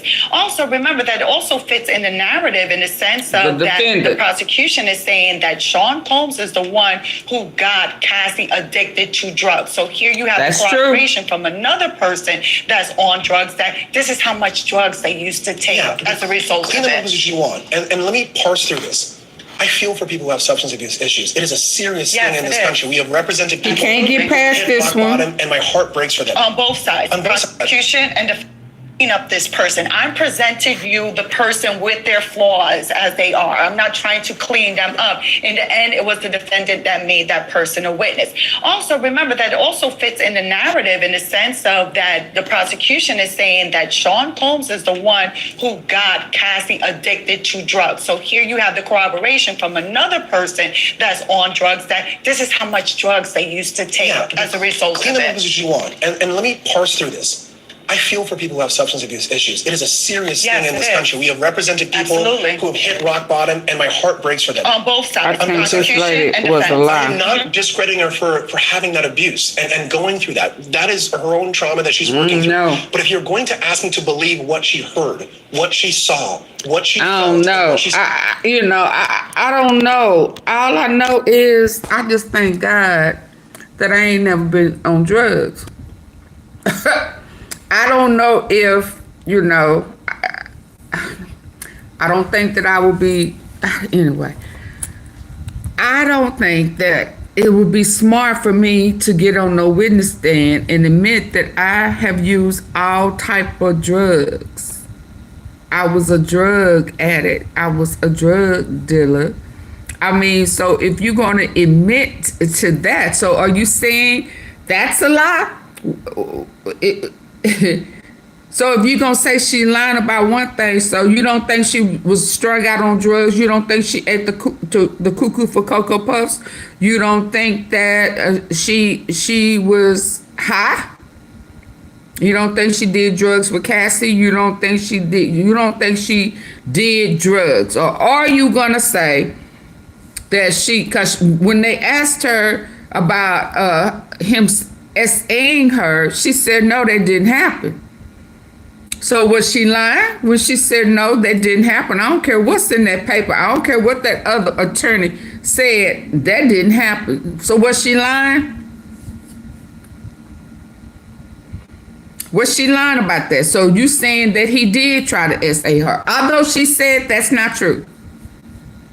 See, this is what happened when we discredit people for being a storyteller. So you saying he did try to SA her? Hey, Travis. Because if she's honest enough, because that's like Cassie. And Cassie admitted that, yeah, at first I wanted to do that thing. First I was intrigued to see what it was about. But I didn't want that to be my damn job. She didn't lie about being out there like that. So my point is, if she lying, I think they just claiming Diddy for the... So you saying that he did SA her, although she said he didn't. What part is the lie? Please don't tell me that he grabbed her up by her little arms and dangled her, because that part I believe. He violent everywhere else. She didn't buy drugs from him. He didn't buy drugs from her. She didn't give him none.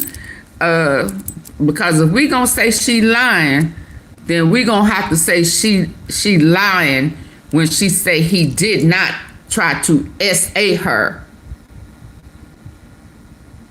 I think they blaming Diddy for their own. But they not denying it. She not denying that she was strung out. She not denying that she, had her own lover over there. And she not denying that. She not denying it. So it's not about her own bad decisions if they're not in denial of it. I don't get that part. If somebody gonna lie, they gonna lie. And if it's a money grab, right? When they asked her, because it's on paper that he SA'd you, and she said no, he didn't. He never tried that with me, not with me. So why would she not just say, yeah, he sure did. He was high, he was drunk, he was full of it, he was mad. He came in where I was thinking I was Cassie. Why she just didn't say that? If she lying, I'm just asking.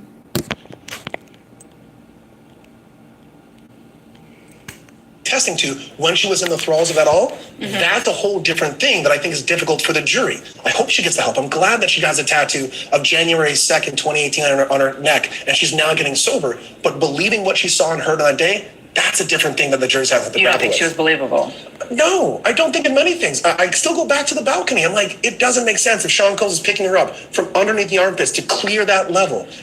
I wish I had a tape measure. There were issues with her testimony. I did question the prosecutor for calling this witness. Personally, I would not have called this witness as a prosecutor on this case. I don't think that you needed to call her.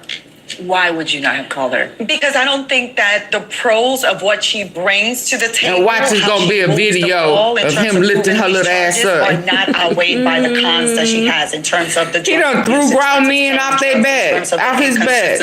In terms of how she held herself up doing cross-examination. I think she also hurts the case because she's the person who's testifying that she's supplying drugs to Cassie, something that the defense is definitely going to pounce on closing. And so is Combs. How much for each though? I know. Because she said, but all you need is one. She said, all you need is one time that Combs gave it to her once, according to her. That's all you need. Many times. if you believe her. But she's not on trial. I believe she did bring drugs. And I love that you kind of both agree on that one. Ryan Buckmeyer, Bernardo Villalona, thank you both for being here with us today. I believe her. So she said she was a dope media dealer. circus, the She looked like a networks, the dude. influencers, the vloggers, oh my, they are all lining up outside to bring their followers and viewers in. We But chat she with don't remember YouTuber Tisa whether- Tells when we come back. They were at a hotel apartment. Cause she was high. Now we gonna stop acting like somebody who high gonna remember every detail. Hell, I thought, don't weed make you forget shit? Welcome back. The Sean Diddy Combs trial has garnered massive attention throughout the country and abroad. Alongside various news organizations covering this trial, Don't people forget because they smoke a lot of weed. Who are lining up outside of court every morning to see it for themselves inside the courthouse. My next guest, Tisa Tells, has been in the courtroom since the start of the trial, giving her more than 500,000 YouTube followers her take on the day. Tisa is here with us. Thank you so much for being with us today. Shout out to Tisa. I'm so happy to be here with ABC Live. I'm so curious because you have a lot of followers. What are they most curious about learning about with this trial? So they're curious about learning something that you can't get in the tweets or even the articles. They want to know the energy. Diddy's captivated everyone, and they really want to know the tea. What's going on? How were the jurors looking? How's the judge acting? They want to get as much information as they can. I've never seen anything like it. Everybody just wants a bird's eye view of what's going on in the courtroom because they want to feel find like out they're whether there. he's going to be convicted or not, and they want as much spoilers as they can get. Yeah, I'm curious too, like how many people are, like when you look at the numbers of people who are like coming to your YouTube channel and the comments, are you seeing a spike in those types of views and comments? It's a major spike. Again, even people that aren't even on YouTube, you know, of course, you guys, legacy media, they consume it, but then it's this voracious appetite. They're going to YouTube, they're going to TikTok. You know, people are talking about it at work. They cannot get enough about it. It's really, I've never seen this much coverage across all platforms when it comes to a trial. And so what's interesting with this trial is that there are no cameras in the courtroom, so we can't see what's going on inside. So walk us through, for people who haven't been in that courtroom, what's it like when you get there? How do you get in? What's the whole day look like for you? You would never forget that. No, you're right about that. I take people on my journey. And what time do you get there? So you get there as early as you can. Cassie's days were a little ridiculous. People were clamping out from 5 the night before, but usually you got there before the sun got up, right? Everybody is still jockeying for position, you know? So you get there and there's all these different personalities. There's the press, and you guys are trained, so you know, like, okay, let's line up orderly. And, you know, it's kind of like getting off of I know where I'll be out there like that in New York. And it's kind of like being at a Greyhound bus station, you know? People are jockeying for positions, arguing, who's that? It really is a reality TV show in the making. There are so many personalities from the bloggers, right?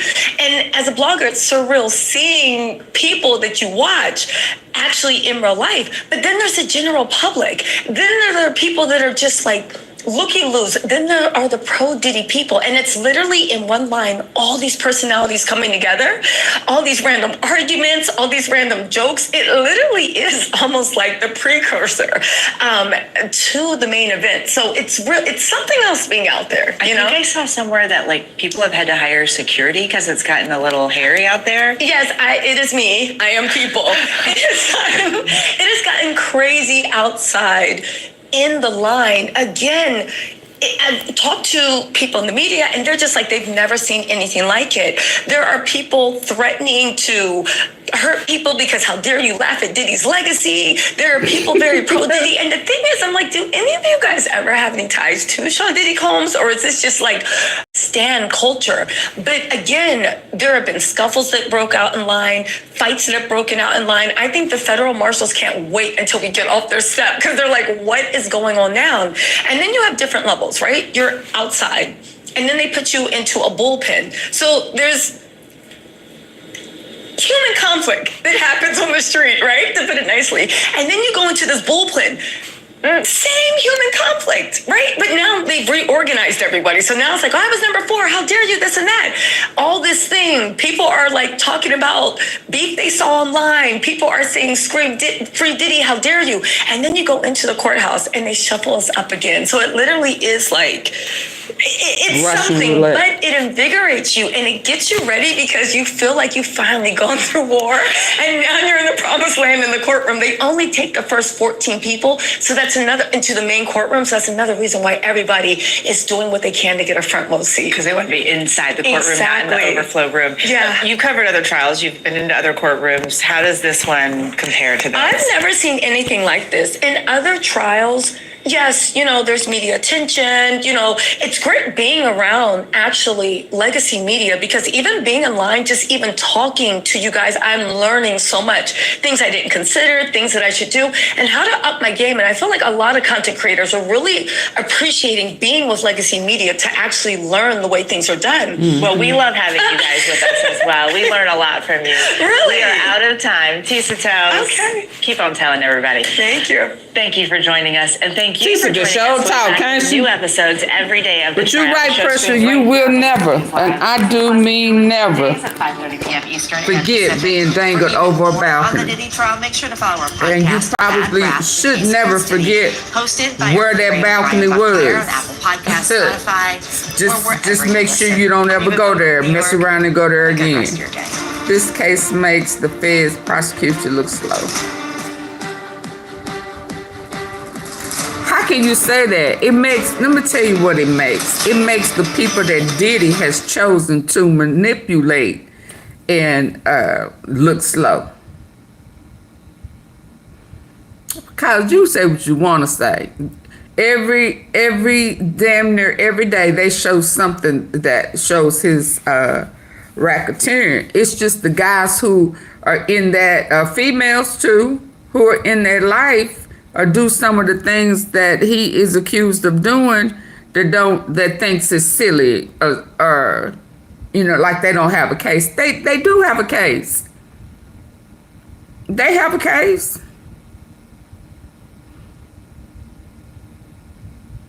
They have a case. Now, should they have brought her up? Diddy's done a lot to a lot of people. Feds should have better witnesses. If those are the witnesses that that he clowned in front of, I mean, I don't understand how can the feds choose who the witnesses are if these are the victims? You should be saying Diddy need to have better victims.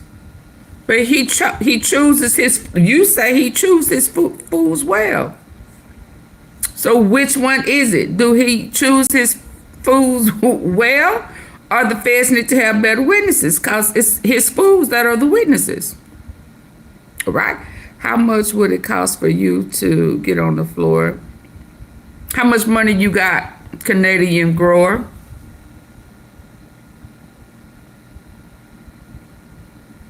How much money you got? I'm sure you don't have enough for that.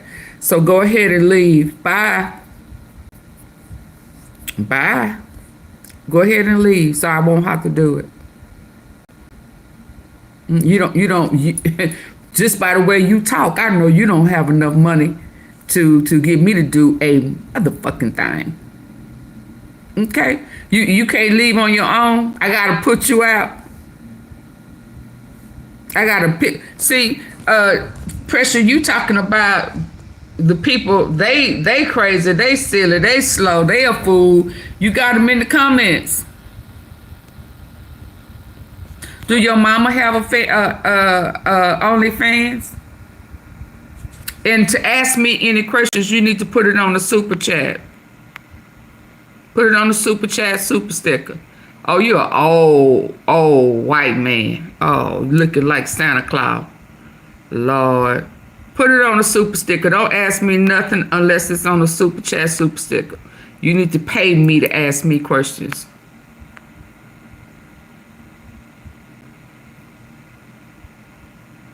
Yeah. You know what you say, Pressure? I wouldn't take these victim fools, witnesses to a dog fight. I wouldn't bank on story in the RICO case. Or them the ones he picked.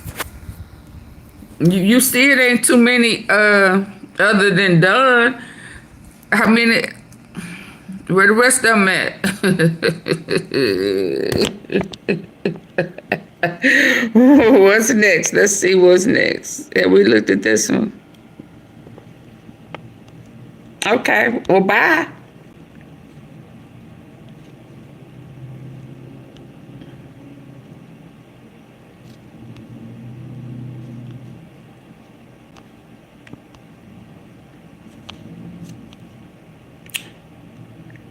Bye to the old nasty butt-faced ass Santa Claus.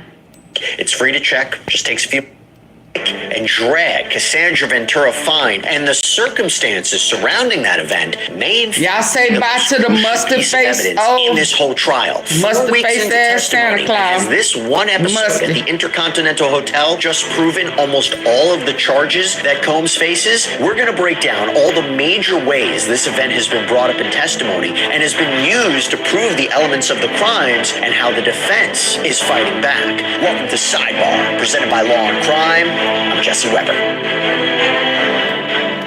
Hey everybody, this is another Law and Crime legal alert. If you received Depo-Provera birth control shots and were later diagnosed with a brain or spinal tumor called meningioma, you may be eligible for a lawsuit. That's right, Morgan & Morgan, they are investigating claims that patients weren't properly warned about this risk. It's free to check, just takes a few minutes, and you don't pay unless they want.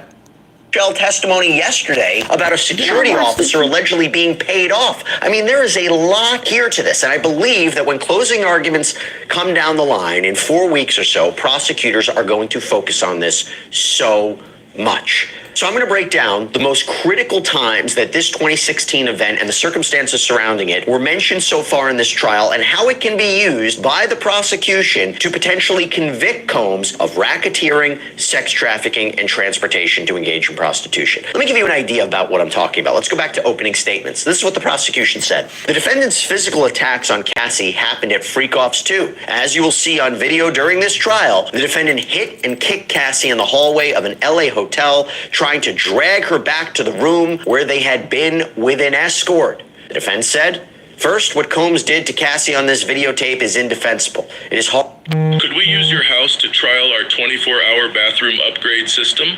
We're looking for homeowners within... The defense said, first, what Combs did to Cassie on this videotape is indefensible. It is horrible. It's dehumanizing. It's violent. It's virtually every bad word you can think of. And while it is dehumanizing and violent and terrible, the second most important thing is that it is not evidence of sex trafficking. It is evidence of domestic violence. You will see that, which is also evidence of the central theme in this case, jealousy. That's what this videotape shows you. So it was so bad that the defense really couldn't argue against it. They basically had to say, yeah, he's doing what it appears he's doing in this tape, but there's different context to it. I think that's a fair argument. I'm going to bring on right now criminal defense attorney Mauricio Padilla to talk more about this. Mauricio, thanks so much for coming on. A lot of layers to this. We're going to go through every time it was mentioned, or, you know, the most critical times it was mentioned. First thing I have to ask you about this video is, and by the way, the defense was trying to make sure that it wouldn't come in, right? They were trying a lot of different ways, saying the footage was altered and whatnot. But the first thing I have to ask about the video is, before we even get into how it supports the elements of the charges, is this video so bad that the jury, human beings, may convict Combs of something because of how he appeared to treat Cassie on this video? They're not allowed to base their decision on emotion. They have to look at the facts and the law. But are they going to look at this tape and say, it was so bad, we're going to convict him of something?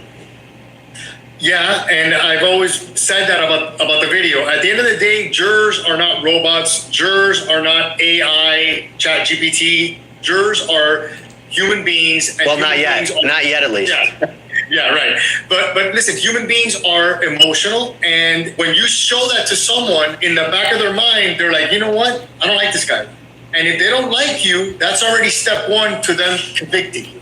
So I think that played a huge role for the prosecution before this even started. When it got released months before the actual indictment came down, public opinion started to change. And I think it's something that the jurors are definitely going to use against them. at all times during the trial and during the deliberations. Well, look, I mean, this was the first piece of evidence the prosecution introduced into this trial. They know the value of it. And at the same time, during jury selection, jurors were asked about the video. Had they seen it? What were their thoughts on it? Could they put it aside and basically look at the facts and the evidence of the case? Easier said than done. But assuming for a moment the jury is not going to base their decision on emotion, put that to the side. We have to now do a critical analysis of it. Okay, so the first question I have is, does this support sex trafficking? Okay, so sex trafficking, as you know, is a standalone charge with respect to Cassie, and it's also an underlying predicate crime for racketeering. And we're going to talk more about the underlying predicate crimes for racketeering, but essentially, in order to prove that there was a criminal enterprise for racketeering conspiracy, there was Combs and his inner circle who came together for a common purpose of fulfilling his desires, that they engaged in a pattern of criminal activity, and the prosecution has to prove at least two underlying predicate crimes. One of those, sex trafficking. There's also bribery, kidnapping, forced labor, all that. Now, to prove sex trafficking, both for racketeering or just the standalone charge, sex trafficking, the prosecutors are going to have to show that Combs used force, fraud, or coercion to induce Ventura to engage in commercial sex acts, namely with sex workers. And here, the argument is, she was leaving that hotel room after a freak-off and was attacked and dragged in the direction back to that room. And Cassie had testified that an escort named Jules was in that room, that she gets hit by Combs during this whole affair, and when he's distracted, she leaves. She gets her stuff and leaves and heads to the elevator bank. And that's when Combs allegedly runs up behind her and attacks her. Now, talking force, fraud, coercion, what was going on at this time? Why did she even engage in a freak-off at this time? Well, going back to the idea of a lack of consent, she also testified that she was about to have her first big movie premiere, and Combs had wanted a freak-off. But she claimed, she was concerned that this would mess her up, mess her body up. She didn't want to do this. So as a way to get out of it, but also not get Combs angry, she texted him at one point, "Baby, I want to FO so bad, but I don't want to bleep myself up. What am I to do?" And she testified that she thought if she pleased him with a freak-off, that her premiere would run smoothly. That's her testimony. So Mauricio, I laid it out. Is this textbook sex trafficking, this 2016 event?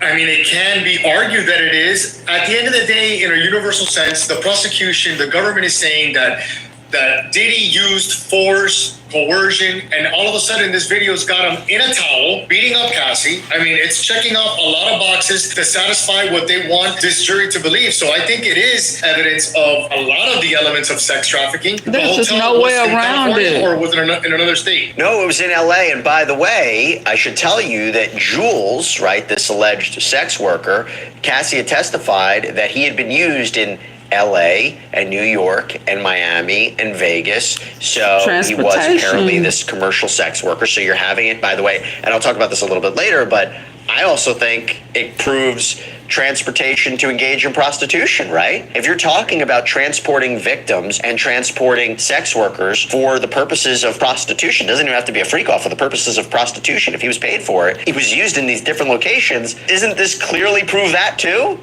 Yeah, and I think we've discussed this before.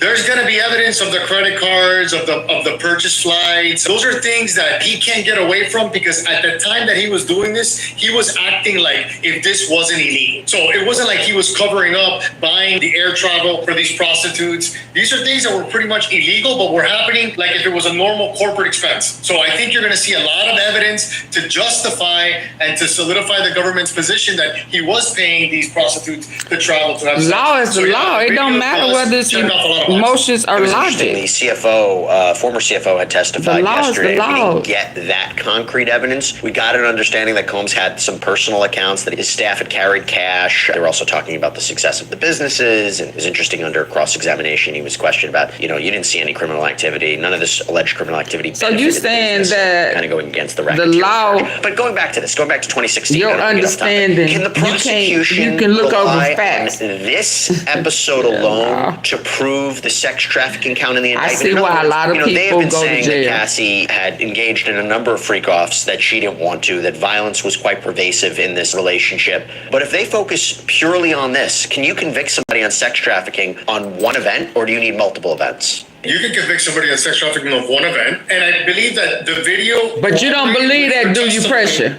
Pressure. You don't believe that, do you? You don't believe that you can get hit with sex trafficking with one event. You think it has to be multiple? It's sex trafficking, one event or multiple. They have been saying that Cassie had engaged in a number of freak-offs that she didn't want to, that violence was quite pervasive in this relationship. But if they focus purely on this, can you convict somebody on sex trafficking on one event, or do you need multiple events? You can convict somebody of sex trafficking of one event, and I believe that the video corroborated with her testimony. That's sufficient. I don't think the government hold up. The jury. And that ain't based off of logic or emotion. That's based off of the law. It can be one event. It don't matter how you feel. And see, and you say men think more logically, women think more emotionally. No, when I see men about to get arrested, and they telling them, sir, put your hand behind your back. And they get all in their feelings. No, wait, let me go. Logically, put your hands behind your back. See, I'm logic. Just put your hands behind your back. I think there are a whole bunch of men and women who have lost their life if they would have been logical instead of emotional. So you say men are logical. I don't believe you. I believe you lying. Especially when it comes to the law. Y'all don't think y'all have to follow the law. Logically speaking. Y'all think how y'all feel is the law. And logically, that is not true. I am just saying, okay, because all that logical stuff, a lot of people would still be alive if they would think logically. If you resist arrest, you are emotional. That's feelings. But when they do that, they be saying, no, that's feelings. No, I don't think that's, I don't think.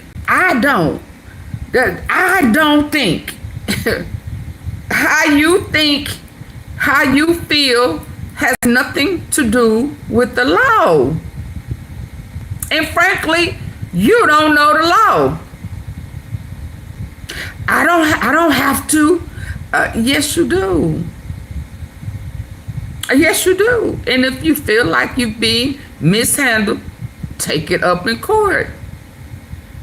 Logic has no feelings. But most men want to act like they don't have feelings. Pressure, you're not being honest. Men are way more emotional than women. Y'all just better actors.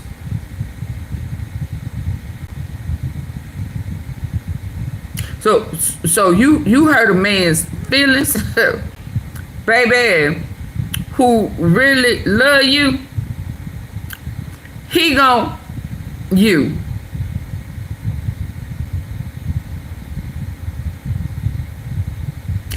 Men are way more emotional than women. Y'all just better actors. I promise you that. Y'all can't handle what y'all did, y'all. And I'm gonna drop the mic on that. I ain't finna argue with you about it. They make their decision with that limited amount of evidence, and I think they're gonna have a lot more. But I agree with you, and I believe that video, that incident, with her testimony, is sufficient to convict Diddy of sex trafficking.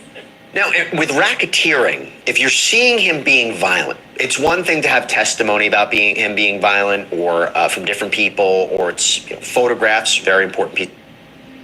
For those of us with service animals, preparation is key. Ensure your buddy always has their... Very important piece of evidence, injuries on Cassie. or alleged injuries on Cassie. But if you have this video proof of him being violent, and you are the prosecutors, and you're telling this jury as part of racketeering that Combs engaged in a pattern of abuse of women, and that he used violence to get victims to engage in freak-offs, and used violence as a criminal enterprise leader, right? They're trying to sell this idea that he was basically a mafia boss that used threats and violence to get his way. Unreasonable doubt. Doesn't it kind of also help the building blocks of racketeering? You just don't want to accept the Yes, fact. it definitely does. And pretty much what the government is gonna sell to these jurors is Diddy was acting like a villain from a Marvel movie, you know, like, and that's basically what he was doing. He was out there, and when we say like acting like a mafia boss, a wannabe mafia boss, and he was doing this for his own pleasure, and he was exploiting women. And I think that the video is pretty bad. Like, listen, if he was my client with that type of evidence, I really would have explored what type of settlement offers they had.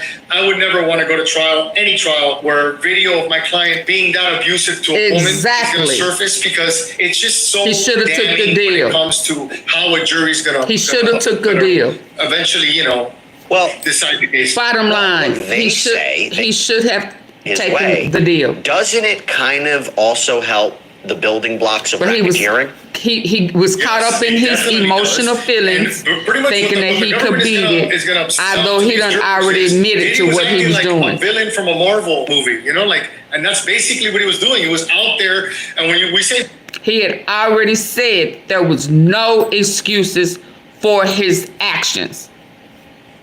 That came out of his mouth. Now he is providing excuses for his actions. I hope at the very end they play what he said out of his mouth.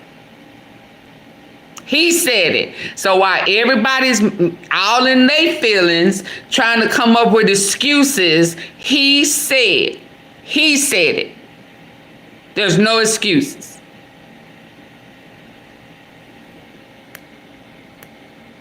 like acting like a mafia boss, a wannabe mafia boss, and he was doing this for his own pleasure, and he was exploiting women. And I think that the video is pretty bad. Like, listen, if he was my client with that type of evidence, I really would have explored what type of settlement offers they had. I would never want to go to trial, any trial, where video of my client being that abusive to a woman is going to surface, because it's just so damning when it comes to how a jury's gonna eventually, decide the case. Well, look, they say they can't run away from it. They have said this is purely an episode of domestic violence. It's wrong, it's tragic, but it's domestic violence. And domestic violence can be a state crime, but it's not sex trafficking, it's not racketeering. And they had pointed to this, just a few days after this happened. Combs had texted her, seemingly propositioning her for sex. And she responds, not a good vibe. And then we need a different vibe from Friday, so apparently from when this happened. And they couple that with the testimony and evidence that she had coordinated these freak-offs or set them up, that she was jealous of Kim Porter. And they basically say this was a relationship of jealousy, love, anger. Is that going to be a viable defense? That this is, look, we're not running away from it, but this is domestic violence. That the government is transforming what is a really dark and violent relationship into a federal case that doesn't make sense. Right. Well, I mean, the big distinction there is it domestic violence? Well, it didn't happen at their house. It happened at this hotel. It happened at this hotel where there was a prostitute in the room waiting for Cassie. They weren't by themselves, according to Cassie's testimony. So there's a lot of distinctions between what occurred the night of the video and what people understand to be a normal domestic violence situation. So I think it is distinguishable. And I think the prosecution is going to spend a lot of time making those distinctions in closing argument regarding specifically the video that we're talking about. How do they argue against transportation to engage in prostitution with respect to this event? Again, allegedly, Jules, a sex worker, was in there. Again, Cassie said he had been used in multiple locations. She claims that they were engaging in essentially commercial sex. Is there ways that the defense could say, hey, it doesn't meet the elements of this? He paid, I remember in the defense opening, if I recall correctly, that he paid people for their time and experience, and it wasn't necessarily prostitution. Do they say he didn't make the payment, Cassie made the payment? How do they basically say this is not transportation to engage in prostitution? Well, the first offense is, I don't know this because I don't know, do they have Jules? Is Jules a government witness? Would be my first question. If Jules is not a government witness, you could say, listen, all we have is the self-serving testimony of an ex-girlfriend that hates my client or Diddy, right? So they can challenge Cassie's testimony if they don't have Jules. And then ultimately, if they do have Jules, yeah, the defense of he wasn't paying him for sex, he was buying his flight because he liked this company. And he's a billionaire, so it's not abnormal for a billionaire to buy plane tickets for people that he wants to hang out with. He wasn't paying them for sex. You can argue anything. It's whether or not it's going to be something the Punisher done already said that he got paid for sex. And if they're going to believe it, then unfortunately, I don't think, well, unfortunately for Diddy, I don't think that they will. I think that defense can say whatever they want, but at the end of it, juries are not that complicated, and juries will look at that and say, if you're someone that's that abusive to a woman, we're going to convict you. And that's as simple as I could put it. Now, look, this goes beyond just the footage, because we talked about this, but we're focusing not just on the actual footage, but everything surrounding the footage and the event too, because so much potential evidence flows from this. Why? Because after the attack, or the alleged attack, Combs apparently texted Cassie, yo, please call me. I have 6 kids. Please call me. I'm surrounded. For my kids, help. The cops are here. You're going to abandon me all alone? So Mauricio, that didn't really happen, right? He wasn't arrested. He wasn't surrounded by police. Is this evidence of manipulation? Does this go to the larger idea of coercion, force, fraud, coercion for sex trafficking? The idea of this is an example of the coercion that he used, how he tried to manipulate Cassie. And if the jury looks at this as coercion, then evidence of coercion he may have used to induce Cassie and Jane, by the way, alleged victim number 2, into freak-offs. This could be an independent piece of evidence, no?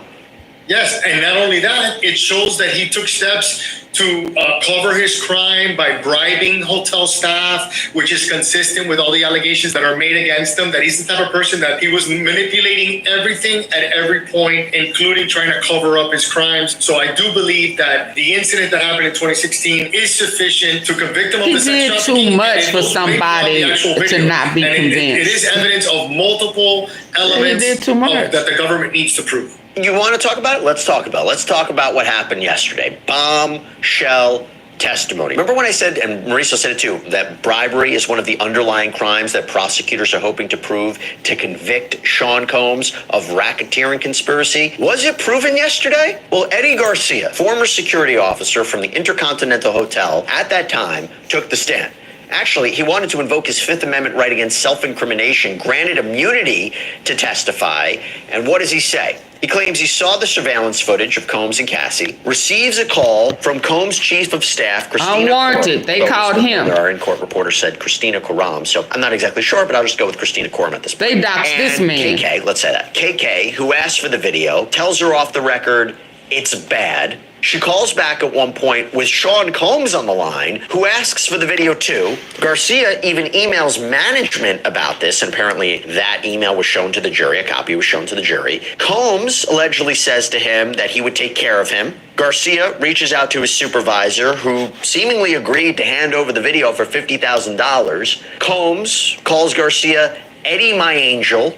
In the end, Garcia testifies that Combs gave him $100,000. He signed an NDA. He splits the money with his supervisor and another officer on duty, kept $30,000 for himself, was apparently told by Combs not to make big purchases, and apparently Garcia didn't deposit any of the money into a bank account or report it on his taxes. So you wonder why he might have needed immunity here. Well, not only that, but he claims that Combs reached back out a short time after, said, "Happy Easter, Eddie, my angel. God is good. God put you in my life for a reason." And Garcia also testified that when authorities contacted him in June of 2024, so this is after CNN had published a copy of the Intercontinental video, he claims he wasn't truthful with them about his role in all of this, that he allegedly deleted messages with other security officers and only allegedly came clean about the payout with the government when he got an attorney. Mauricio, if they're trying to prove bribery of a witness, is this a clear-cut case of that for racketeering?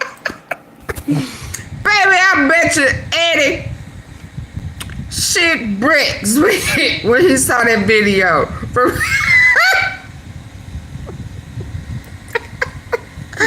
I bet you everybody on that security that got paid started stomach flipped upside down. It's easy to raise reasonable.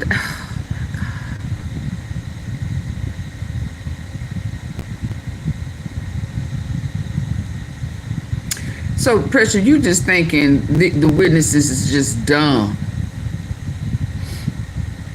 Just dumb. Have you served on a jury before? They have it down. If you see this, and then they will have it where he did it, you must say guilty. Coercion. He did this. If you saw this, they gonna spell it, you know, like that folder that they had, they gonna have one making it clear. Clear.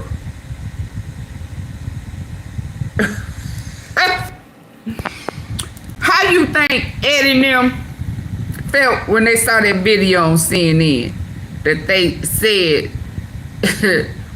there was only one copy of, and they thought that they had gotten away?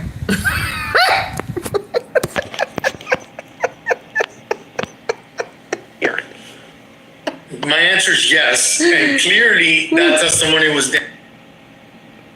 In all of this, that he allegedly deleted messages with other security officers and only allegedly came clean about the payout with the government when he got an attorney. Mauricio, if they're trying to prove bribery of a witness, is this a clear-cut case of that for racketeering?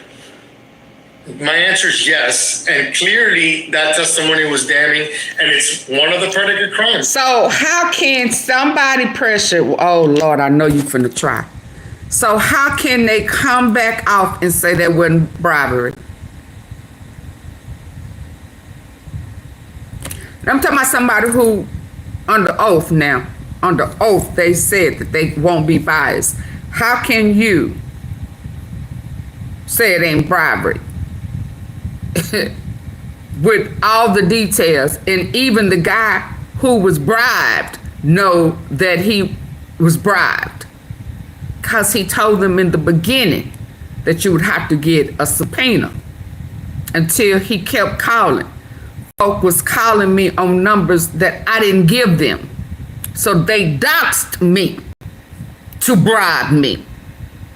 Then you threatened me and said I can end your career as security guard making $10.50 an hour. I can end that for you. How can somebody say that ain't bribery? Ain't no bud, Pressure. Ain't no bud. Oh, that's on your, okay. I just want you to tell me how can anybody say that that ain't bribery? Because see, at points like this is when the judge would know that that person has been bought. So that's why they have other people there to move that ass right on out. We'll deal with you later. And put somebody else in that place. Because there's no way that you can say that that ain't bribery. And even the person who was bribed was instructed not to make large purchases. Don't put it in the bank. Don't do this. Don't do that. What you gonna do with it? Yeah. It was bribery. Ain't no way around that. And if you come up with one, you're a narcissist. Because you can't be wrong. We back to you can't be wrong. That's bribery. And ain't no way around it. And ain't one person gonna be able to say that that's not bribery. And if it is, they need to be excused. Period. And they can be excused. That's why they have backup for people like Pressure. It's not that easy for them to prove these crimes when apparently supplemental video, he claims he wasn't truthful with them about his role in all of this, that he allegedly deleted messages with other security officers and only allegedly came clean about the payout with the government He had to come when he got clean. an attorney. Mauricio, if they're trying to prove bribery of a witness, is this a clear-cut case of that for racketeering? My answer is yes, and clearly that testimony was damning, and it's one of the predicate crimes. It's not that easy for them to prove these crimes when apparently he was out there committing a multitude of crimes. A multitude. It's very simple, and based on the testimony that that gentleman provided in court, be looked now I'm sure over the all defense of beat him up charges. and cross-examined them regarding deleting evidence and things of that nature. But at the end of the day, if the guy was truthful and came off as a viable witness, I think that that's definitely going to hurt Diddy's defense. Well, they basically were like, hey, you signed this NDA, but you know what? There was a provision in there that allowed you to speak with law enforcement. You know, we weren't telling you couldn't speak with law enforcement. It's not like Diddy was trying to cover up a crime. And I think they were also trying to emphasize that this was a way for him to protect both him and Cassie from embarrassment, not him trying to cover up a crime.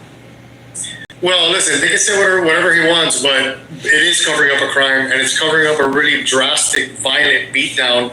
A lot of people wouldn't have taken the 50 grand. A lot of people in his position, I think, would have not taken the money simply because there's a woman's literally life can be on the line. Violence escalates, and someone that beats a woman up the way that Diddy did in that video, in my opinion, is capable of anything. A lot of people may have not taken those steps. I think that depending on how he testified, he could have explained the reasons why he did that. People are greedy. People, would take money, but it's definitely something that can satisfy the bribery requirement. And listen, it makes them look really bad. Everything that the government is saying, I feel like if they're proving it. One piece of the puzzle at a time. It wasn't, by the way, this was the second alleged bribery here connected to this event. Hotel security guard Israel Flores testified about responding to that incident in the hotel, that after Cassie left, he said he was getting ready to leave their room when Combs called him back, held a stack of money with $100 on top and said, "Don't tell nobody." Flores claims he thought it was in fact a bribe, responded, "I don't want your money, just go back into your room." So now you have two examples of alleged bribery all flowing from the same event. Again, I'm highlighting how important this event is. Yeah, and I've heard that even while he your brother. Trying to manipulate witnesses. I mean, I haven't heard any of these calls, but we've discussed it before that they claim that they have them on jail calls trying to manipulate witnesses or they ain't even went to that yet. On social media. So I feel like if someone like him that's been acting the way that he's been acting for 2 decades. What you gonna say about them jail calls, Pressure?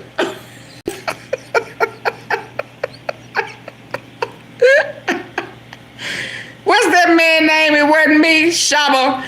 What you gonna say about them jail calls, huh? I think that there's going to be plenty of evidence for the government to prove not only the the sex trafficking and the racketeering. I think it's going to be all there at the end.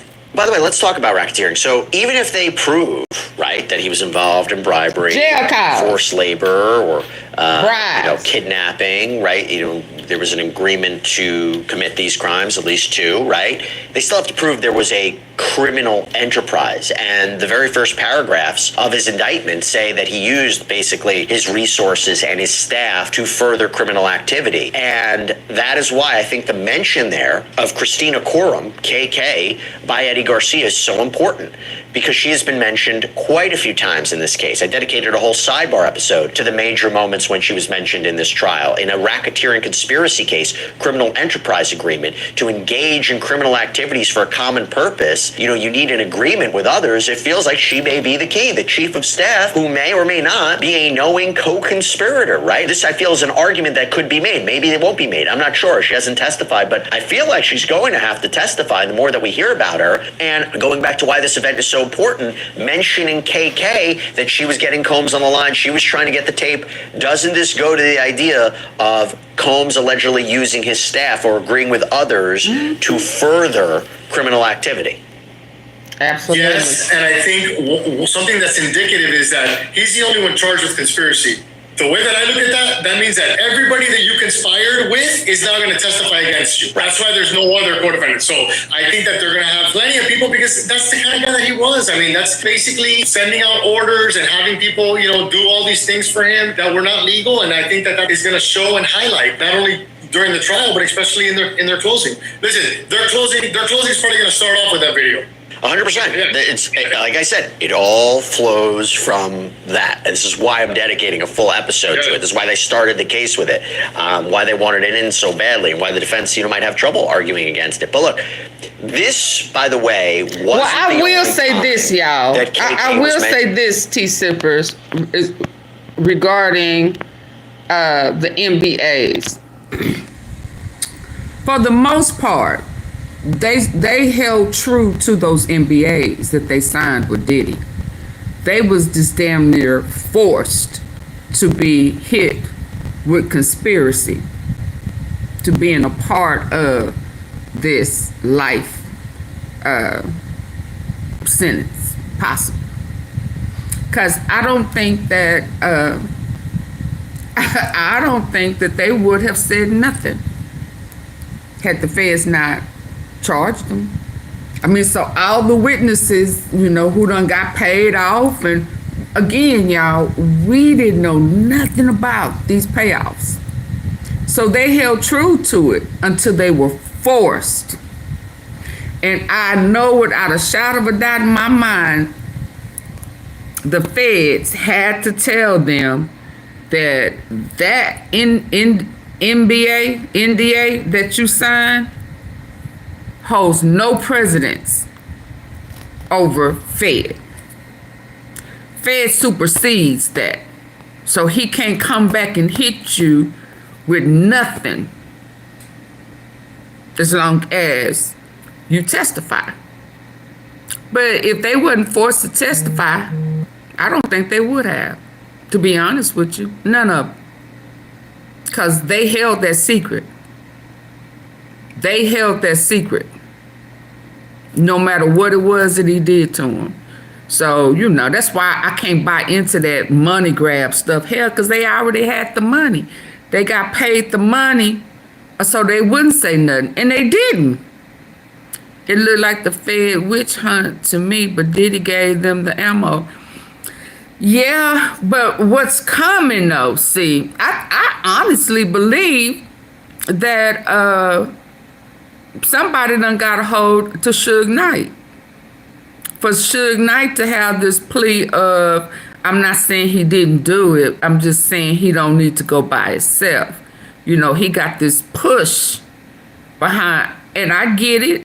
It's gonna be a whole bunch of folk. When he's found guilty, it's going to be a whole bunch of rappers in that industry who have boasted and bragged about freak-offs, bashes, bending folk over, making them sip, peeing, all this type of stuff. That's going to feel like Eddie Garcia felt when that video popped up and he thought he was clear.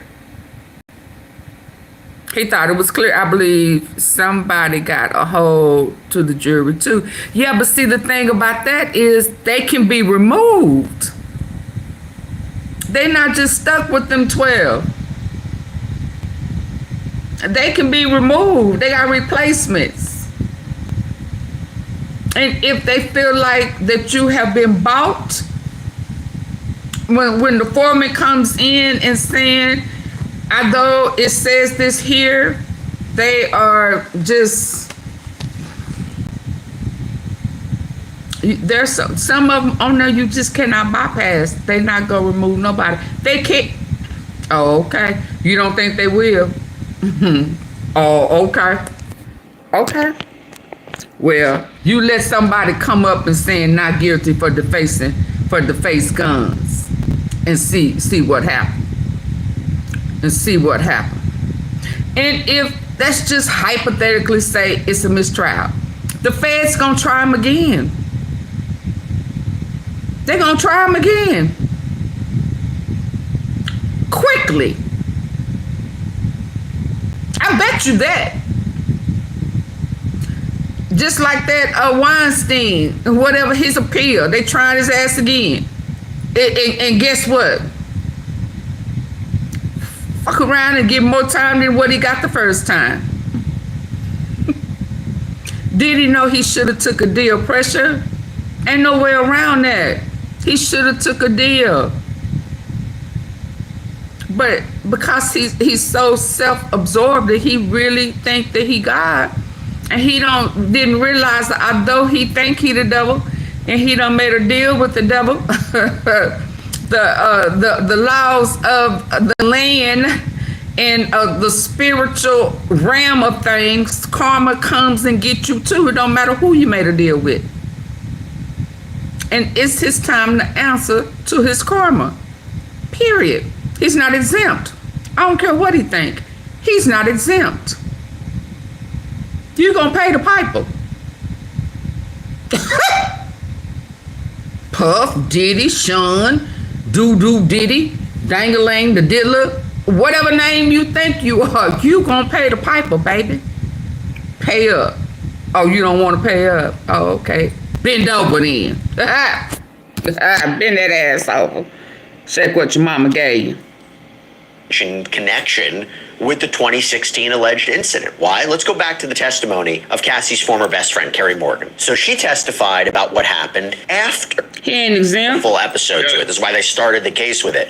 Why they wanted it in so badly, and why the defense, might have trouble arguing against it. But look, this, by the way, wasn't the only time that KK was mentioned connection. I can't wait for her to bring her ass in there. Incident. Why? Let's go back to the testimony of Cassie's former best friend, Carrie Morgan. So she testified about what happened after this hotel incident. Reading from the transcript, quote, question, after Cassie arrived at the apartment, who, if anyone else, came to the apartment?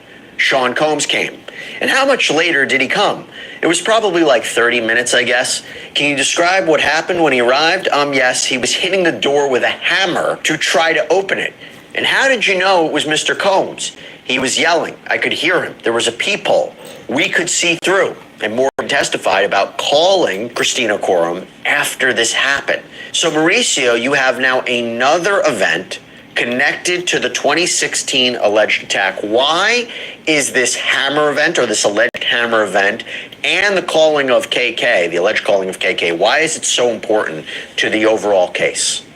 Well, because it shows a consistent pattern of violence, threats of violence, and it's directly related with the time frame. So the incident on 2016, and then all of a sudden he's hitting the door with a hammer and yelling. It's the kind of evidence from a defense standpoint that is damning, and that you say to yourself, I can't believe I'm in this position as this lawyer that I got to deal with this type of damning evidence of him hitting the door with a hammer like if he's in the movie The Shining. This is like really bad evidence. It's consistent, it's related in time, and it highlights the type of violent behavior that Diddy was using throughout, not only in 2016, but all the way through. So I think it's a very, very important evidence for the government, and it's extremely damning to the defense. It is interesting how it's going to maybe be used by the prosecution in different ways, but I do wonder at the end of the day, and I'll just leave it with this, and I'll ask you this real quick. When you're hearing the cross-examination, look, I think Combs has great lawyers, really questioning the credibility of these alleged victims. They question why they got his TV glowing social media posts and text messages she had of Combs after she claims he sexually assaulted her multiple times. There was evidence from Cassie that she set up the freak-offs, encouraged the freak-offs. She will say that none of it was actually consensual, was not what she was really feeling. There was evidence that, she claims Combs raped her, and then she had one more consensual act after that with him. Even after something like this, as bad as it is the jury going to be left wondering, is she a victim of domestic violence, or is she a victim of sex trafficking? I mean, as much as we build it up that it is an important piece of evidence, do you think the defense has raised enough reasonable doubt, even with respect to what happened in 2016? I think that it's going to be very difficult for the defense to overcome like a universal sense of hatred that the jury's going to have for somebody like Sean Diddy Combs. And in the end, I've said it many times in my career, and I've said it many times regarding this particular case. If the jurors do not like you, if the jurors hate you, they will convict you. That's simple. I've been dealing with that for the 23 years that I've been practicing law. I understand that he has a very talented defense team, but it's just very hard to overcome the allegations made against him and the overwhelming amount of evidence that links him to the type of behavior. At the end of the day, this wasn't regular domestic violence. It wasn't. It was domestic violence tied with male prostitutes, pressure, getting videotaped, You know, and even the text Threatening, messages that we discussed today regarding, oh, babe, I want to F-O so bad. When you hear that, it doesn't sound like someone that is voluntarily part of it. It's like she's trying to ask for his permission. It doesn't sound like a regular relationship because at the end of the day, I don't think it was. I don't think it was. I think that he was using his power and control over her. And I think in the end, the jury is going to understand that. Yeah, so why is that, y'all? Why is it that she couldn't, you know, typical people, when they, you know, teasing they mate, they don't say stuff like that. If you know, what happened to saying, oh, I can't wait till you get home and I'm gonna wear your ass out. I'm gonna shit out you. Whatever happened to that? Ain't that normal? Ain't that normal? Ooh, I got. When you open that door, I ain't gonna have on I'm gonna have my birthday suit on. I mean, what happened to that type stuff?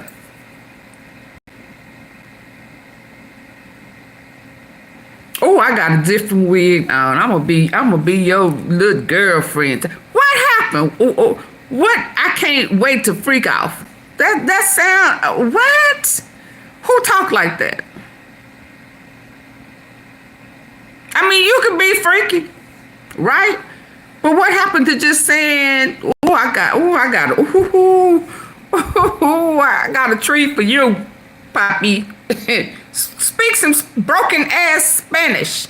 I'm gonna be Senorita Margarita. I'm gonna, you know, something. I almost really went into character, so I had to.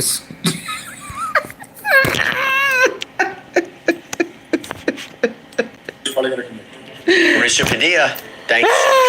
I got another one. Hold on. And that's all we have for you right now here on. Every time I be trying to hold on.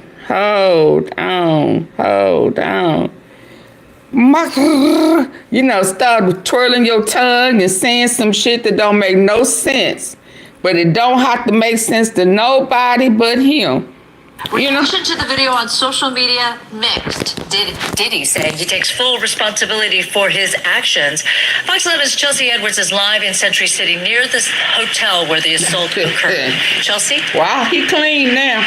That's right. Susan, so this hotel has since been closed, but it has certainly become a big part of the conversation since that violent video was released on Friday. And as you mentioned now, we are hearing from Sean Diddy Combs himself in a selfie-style apology. I hit rock bottom, but I make no excuses. My behavior on that video. He said he make no excuses. He hit rock bottom. He make no excuses. It's inexcusable. I take full responsibility. And because it is inexcusable, he's guilty. He takes full responsibility. There's no excuses.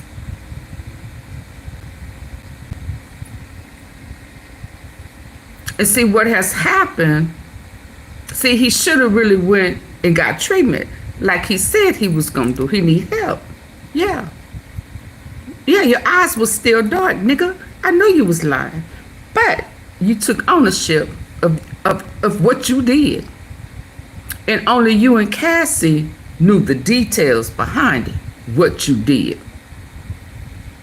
We knew you was nasty. We didn't know you was sick nasty, funky nasty, Tootsie Roll nasty. I wasn't supposed to say that.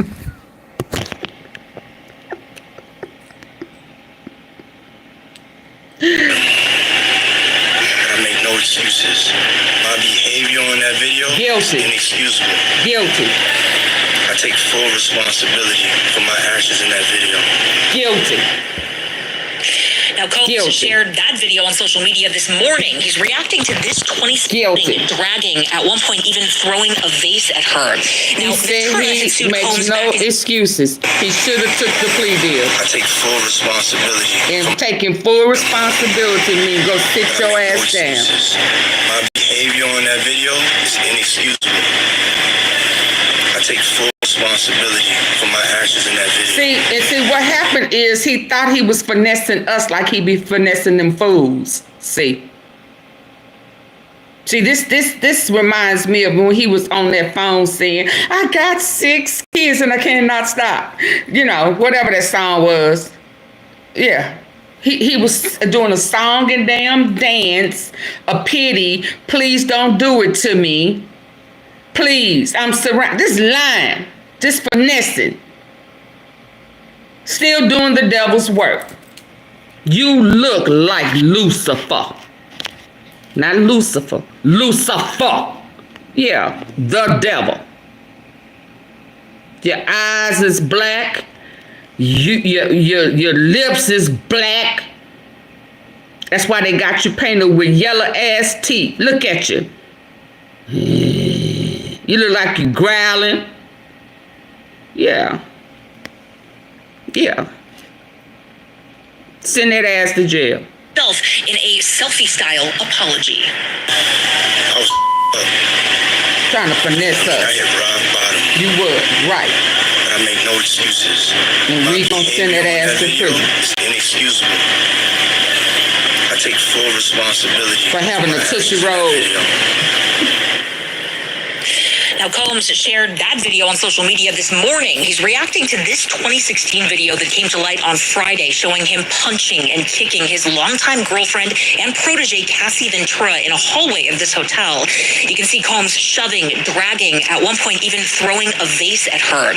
Now, Ventura had sued Combs back in November over what she said was years of sexual, physical, and emotional abuse. That suit was settled the next day, but several more were followed in the following months before Combs' LA and Miami mansions were raided. That was all part of a federal criminal sex trafficking investigation that we covered extensively here on Fox 11. Up until now, he's denied all of the allegations against him. Now, lawyers for...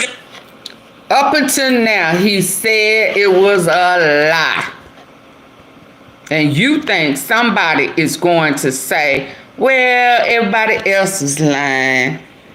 We didn't believe nothing that was said. We didn't believe it until the video. And now he's saying he takes full responsibility that he had hit rock bottom.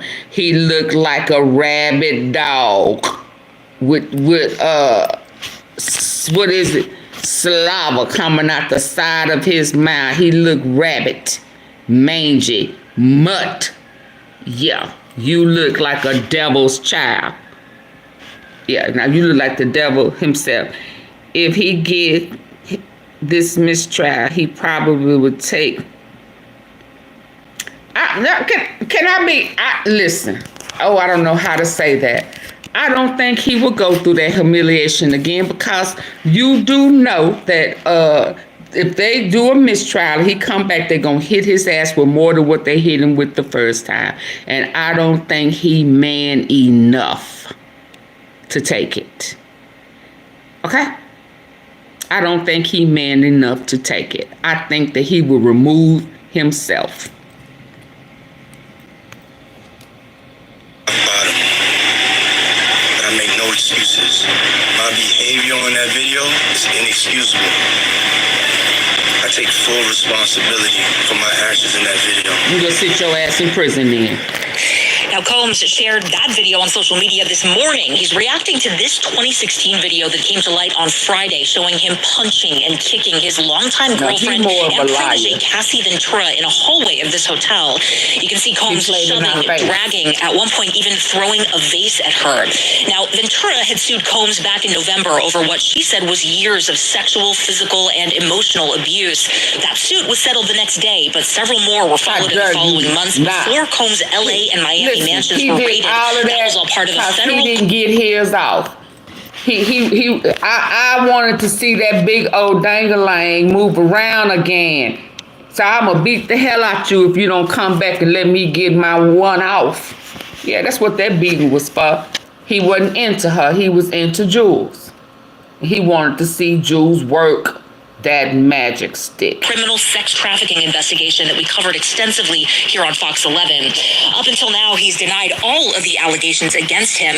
Now, lawyers for Ventura were quick to react to all of this, especially this apology video. They said Combs' most recent statement is more about himself than the many people he has hurt. When Cassie and multiple other women came forward, he denied everything and suggested that his victims were looking for a payday, that he was only compelled to apologize once his repeated denials were proven false, shows his pathetic desperation, and no one will be swayed by his disingenuous words, end quote.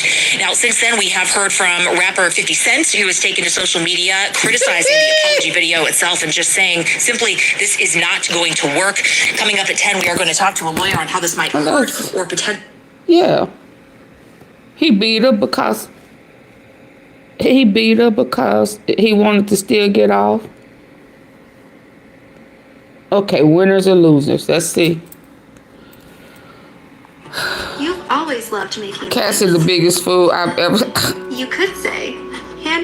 In the Diddy trial, and this was not a Sweet 16 for Diddy. Here's a quote from testimony today. "I'm the devil and I could kill you." Now, I'd say guess who said that, but I think you can figure that out. Yeah, we just We're saw gonna get him into when he apologized. why he said it and who he said it to, because that's what was the biggest fool I've ever seen. She grew on the a stand. brain. The woman who was testifying, her name is Brianna Bongo. She grew a brain when she really felt love. Who was not an employee of Diddy's or of Sean Combs Enterprises, but she did do some work for him. Mainly, she was a really good friend of Cassie's. And she testified about a lot of the things she saw. She was a mute. About domestic violence. And some of that was called into question rather brilliantly, I gotta say, by the defense. We'll get to the cross-examination in a minute. But first, what Brianna talked about. She was talking about, aside from domestic violence, ways that she saw Diddy controlling Cassie, always following her every move. Just an insecure kind of little haunting ways, occasionally. sissy roll man, ain't he? In 2016, I never seen nothing like it. The hotel beating at the Intercontinental, she and Cassie went out for a shopping trip, a shopping spree, and they went. Diddy was not with them, and she says that while they were on the shopping spree, Diddy was calling. Cassie didn't pick up, but when they got back after the shopping spree, Diddy made it clear to them that he knew exactly where they were, sent a list to Cassie of all the places they were. It's unclear to me whether she meant that she must have been the best he ever had. He couldn't handle or it. if he had someone What they call that? What they call that where person? they were all day. Tinder. One of the things she talked That about was was a Tinder personal tissy roll, incident wasn't it? that she had, that she says she had with Diddy. This was a night that she had slept over at Cassie's place. Brianna says she was sleeping on the couch with her girlfriend, Cassie, presumably in her bedroom. And she said that she woke up to Diddy walking into the apartment, and because she had seen incidents before where he was soft piece violent, of she tissy roll said pop. she wanted to get away from that. So she went out onto the balcony of the apartment and was about to light up a blunt when she says Diddy came running up to her. She stands about 5 foot tall, and she says that Diddy picked her up under her arms and put her on the balcony, sat her on the edge, on the ledge of this balcony, and then dangled her off of the balcony. And he was yelling at her, you know what the bleep you did? You know what the bleep you did? She responded, I don't know what the bleep I did. But he eventually picked her back up and then threw her into some furniture that was on the deck. Cassie at this point comes out and starts questioning him, like, what did you just do? Did you dangle her off the balcony? That incident ends, and she doesn't say that there was any more violence beyond that she saw, but that clearly a very scary moment for her. And in fact, she is, and this came up while she was testifying, she is suing Diddy. She's filed a suit that she filed late last year, and that is an ongoing What you talking about, Willis? So that's something separate from the trial. But clearly, she said that she filed that lawsuit because she finally wanted to seek justice for what had happened to her. Now, she also testified a lot about You know I drugs, can't. and this is where the devil It hit your comes in. comment She pressure because you got admitted too that many of she them would often NIGGs. buy drugs for Cassie. Sometimes those drugs Do an would go to upside Diddy, eye, so that an Diddy would exclamation buy mark. drugs that she would sometimes use, and she admitted all of this. So what's interesting is she was testifying under immunity. The government granted her immunity. I can only guess it's because she spoke a lot about buying drugs and delivering drugs to Cassie and to Diddy. So she talks a lot about that behavior, and she said it in particular at one party. She says that Diddy walked up to her and said, "I'm the devil and I could kill you." Now, she doesn't explain what pissed him off so much, why he would have said that, but she did say he was doing a lot of drugs, and she even admitted, "I was doing drugs that night." She guessed that she was on cocaine. She couldn't remember exactly, but it was that sort of atmosphere where she's painting this picture of these drug parties where suddenly Diddy would fly off the handle and say something. Diddy not her baby daddy She though. was clearly intimidated by this, and in fact she nearly broke down in tears on the stand when she's retelling this story, recalling the story. Now, the drug use is interesting because that's what, under cross-examination, Diddy's defense attorney, Nicole Westmoreland, really locked onto this. There was another story that Brianna had told. Before we get to the cross-examination, Brianna told a story about knife fights. She said that there was another time at one of these parties where Diddy just walked in, grabbed some knives, and threw them at Cassie. Now, she says that Cassie threw the knives back, and the way she described it is that these knife fights do not like Cassie. break out from time to time. She definitely said plural knife fights.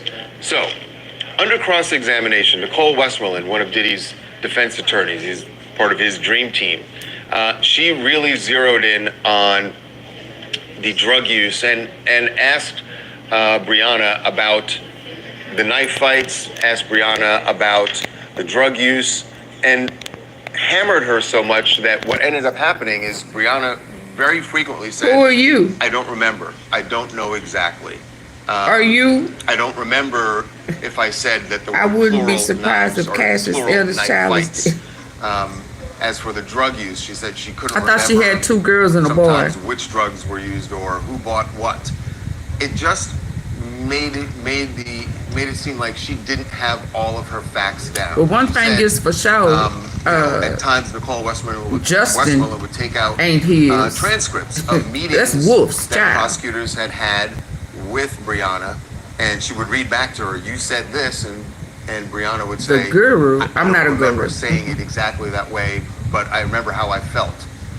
All of this is Does not she to look say like me? Brianna is lying, but it certainly calls into question whether she's remembering a lot of these details, and that's going to go. She didn't have all of her facts down. She said, at times Nicole Westmoreland would take out transcripts of meetings that prosecutors had with Brianna, and she would read back to her, "You said this," and Brianna would say, I don't remember saying it exactly that way, but I remember how I felt. All of this is not to say that Brianna is lying, but it certainly calls into question whether she is remembering a lot of these details. How do they expect for druggies to remember all of this type of stuff? Jurors, where it makes her credibility as a witness, if she can't remember these details specifically, and if she says it one way and then says, I don't remember, well, that's all the defense is trying to do, is to take this witness and sort of zero that out, that they won't weigh the things that she's saying very heavily. So I think Nicole Westmoreland was very effective in that way.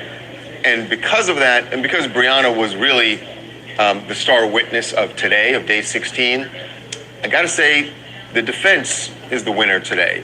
Because although she said a lot of things about abuse, about Diddy being controlling, perhaps even keeping Cassie forcibly keeping her in this relationship, I think the defense did a pretty good job of making it seem like she doesn't remember a lot of these details.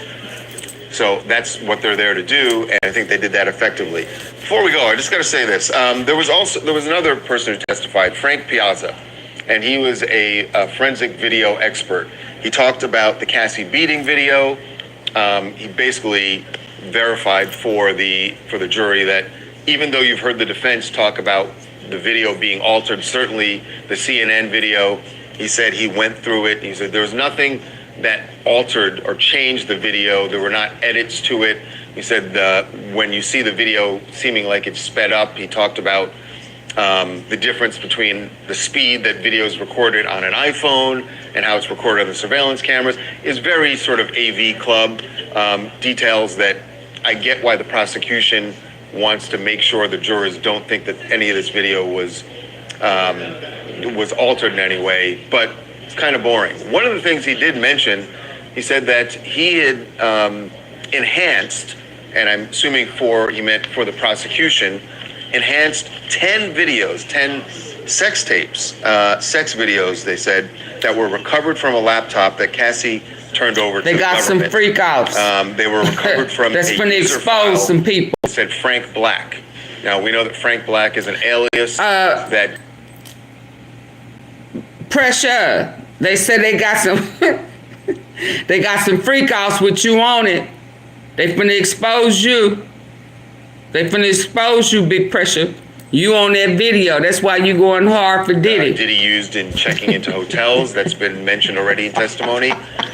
They say that these videos, now the sex videos were not played in court today. They gonna be played. They are gonna be played for the jurors at some point, not for open court. Certainly won't be released to the public, but they will be played for jurors. And he Pressure, you on one of them videos. He had to make on these videos. I got a call that said Big Pressure. That's something coming up down the road. Tomorrow morning we'll begin on one of them freak outs. What say you, Big Pressure?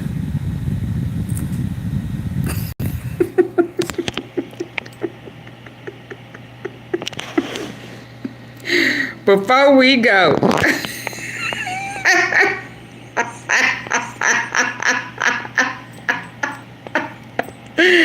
they got you, Big Pressure. They got you with your pants down. Emergencies can strike at any time. That's why it's crucial to be prepared.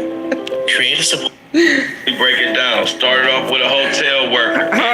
Start over. Let's go. This is how we finna. Rico, if you were in the courtroom today, if it was a snake, it would have bit you.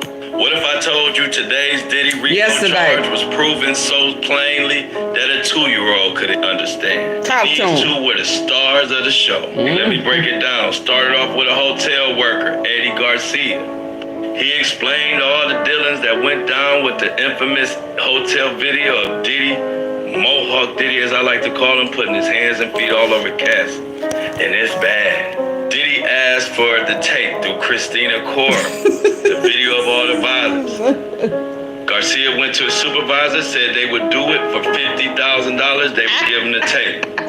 He called Christina Korn, Diddy's chief of staff, seen here smiling, and she won't be smiling for long. Christina Korn then put Diddy on the phone himself. He called Eddie Garcia, Eddie my angel. And remember this, because this is going to be key, the angel.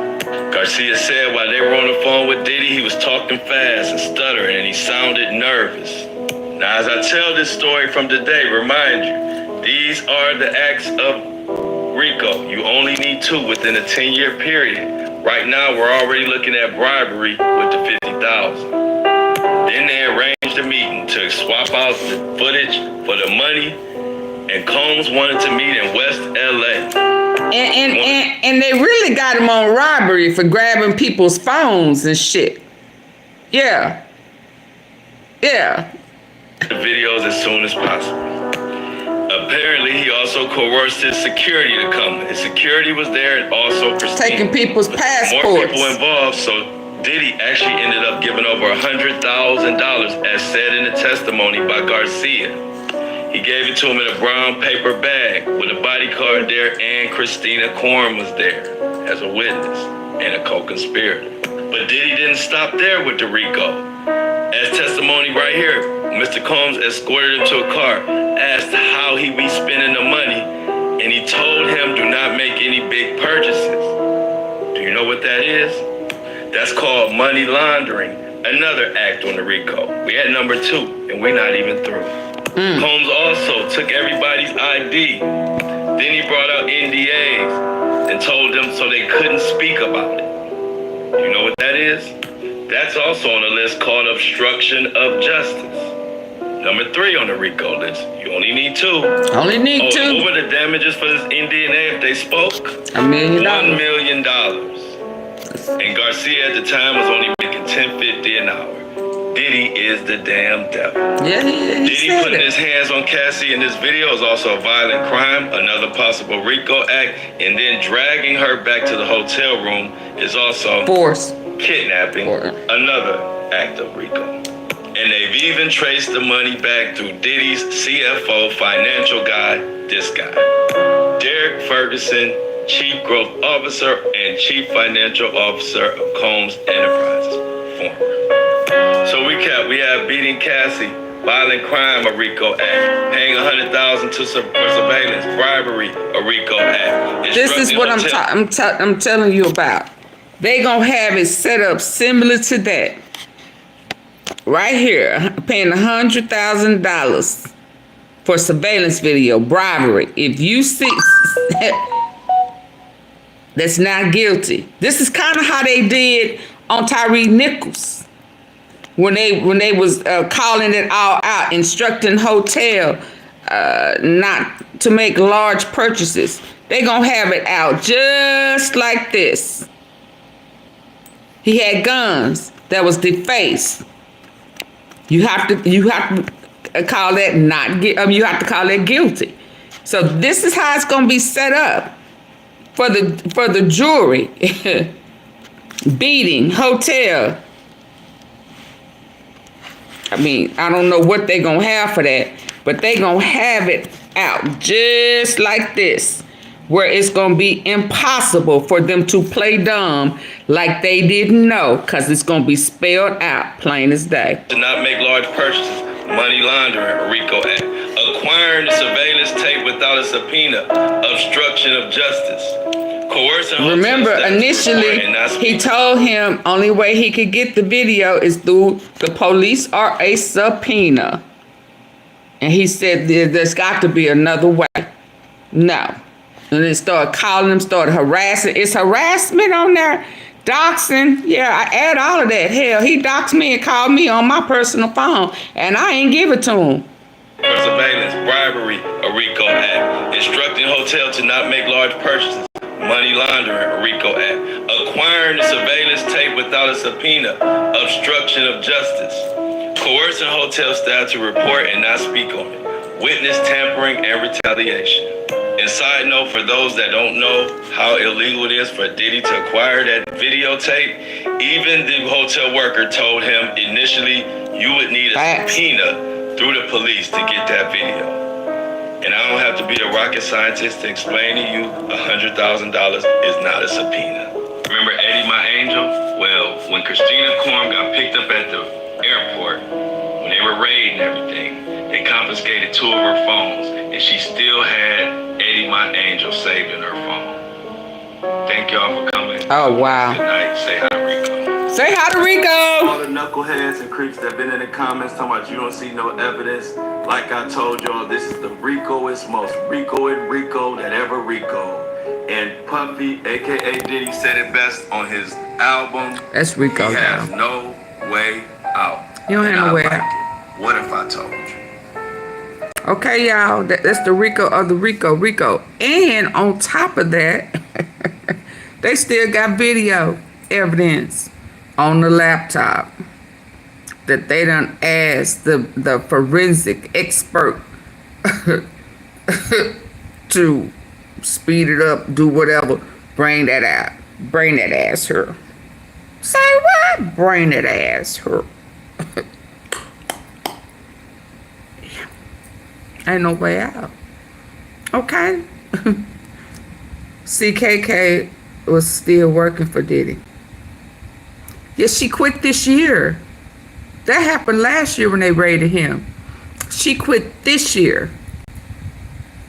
She quit 2025. Yeah, they rated him in 2024. She not working for him now. She gonna walk that ass up in there, and she's going to say, "I plan to plead the fifth," and they gonna offer her immunity, and he gonna say, "You motherfucker." He gonna get training day. He gonna get Denzel up in that courtroom, and he gonna stand up, and he's gonna say, "I'm putting cases on all you motherfuckers. Do you know who I am? Do you know who I am? King Kong ain't got nothing on me. Get your ass off me." I've been watching too many movies. Get your...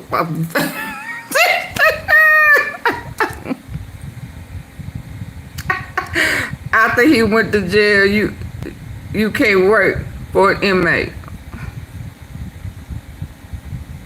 I think she quit after she started getting hit in them lawsuits, and they were saying that she was that Jazane girl, whatever her name is.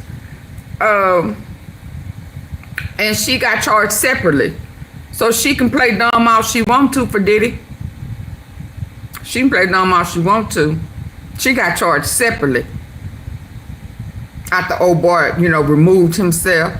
And then all of a sudden she started getting hit with his charges.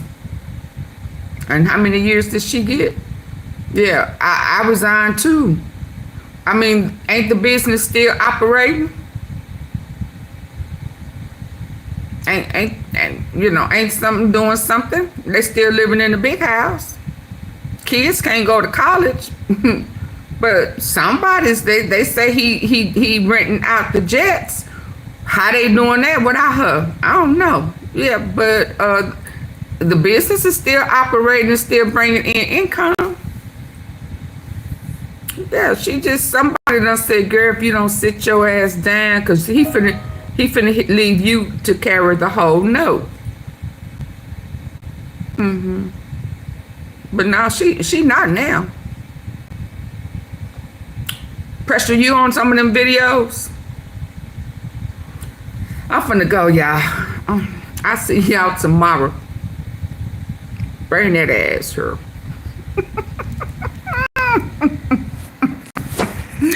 Piece of hair grease.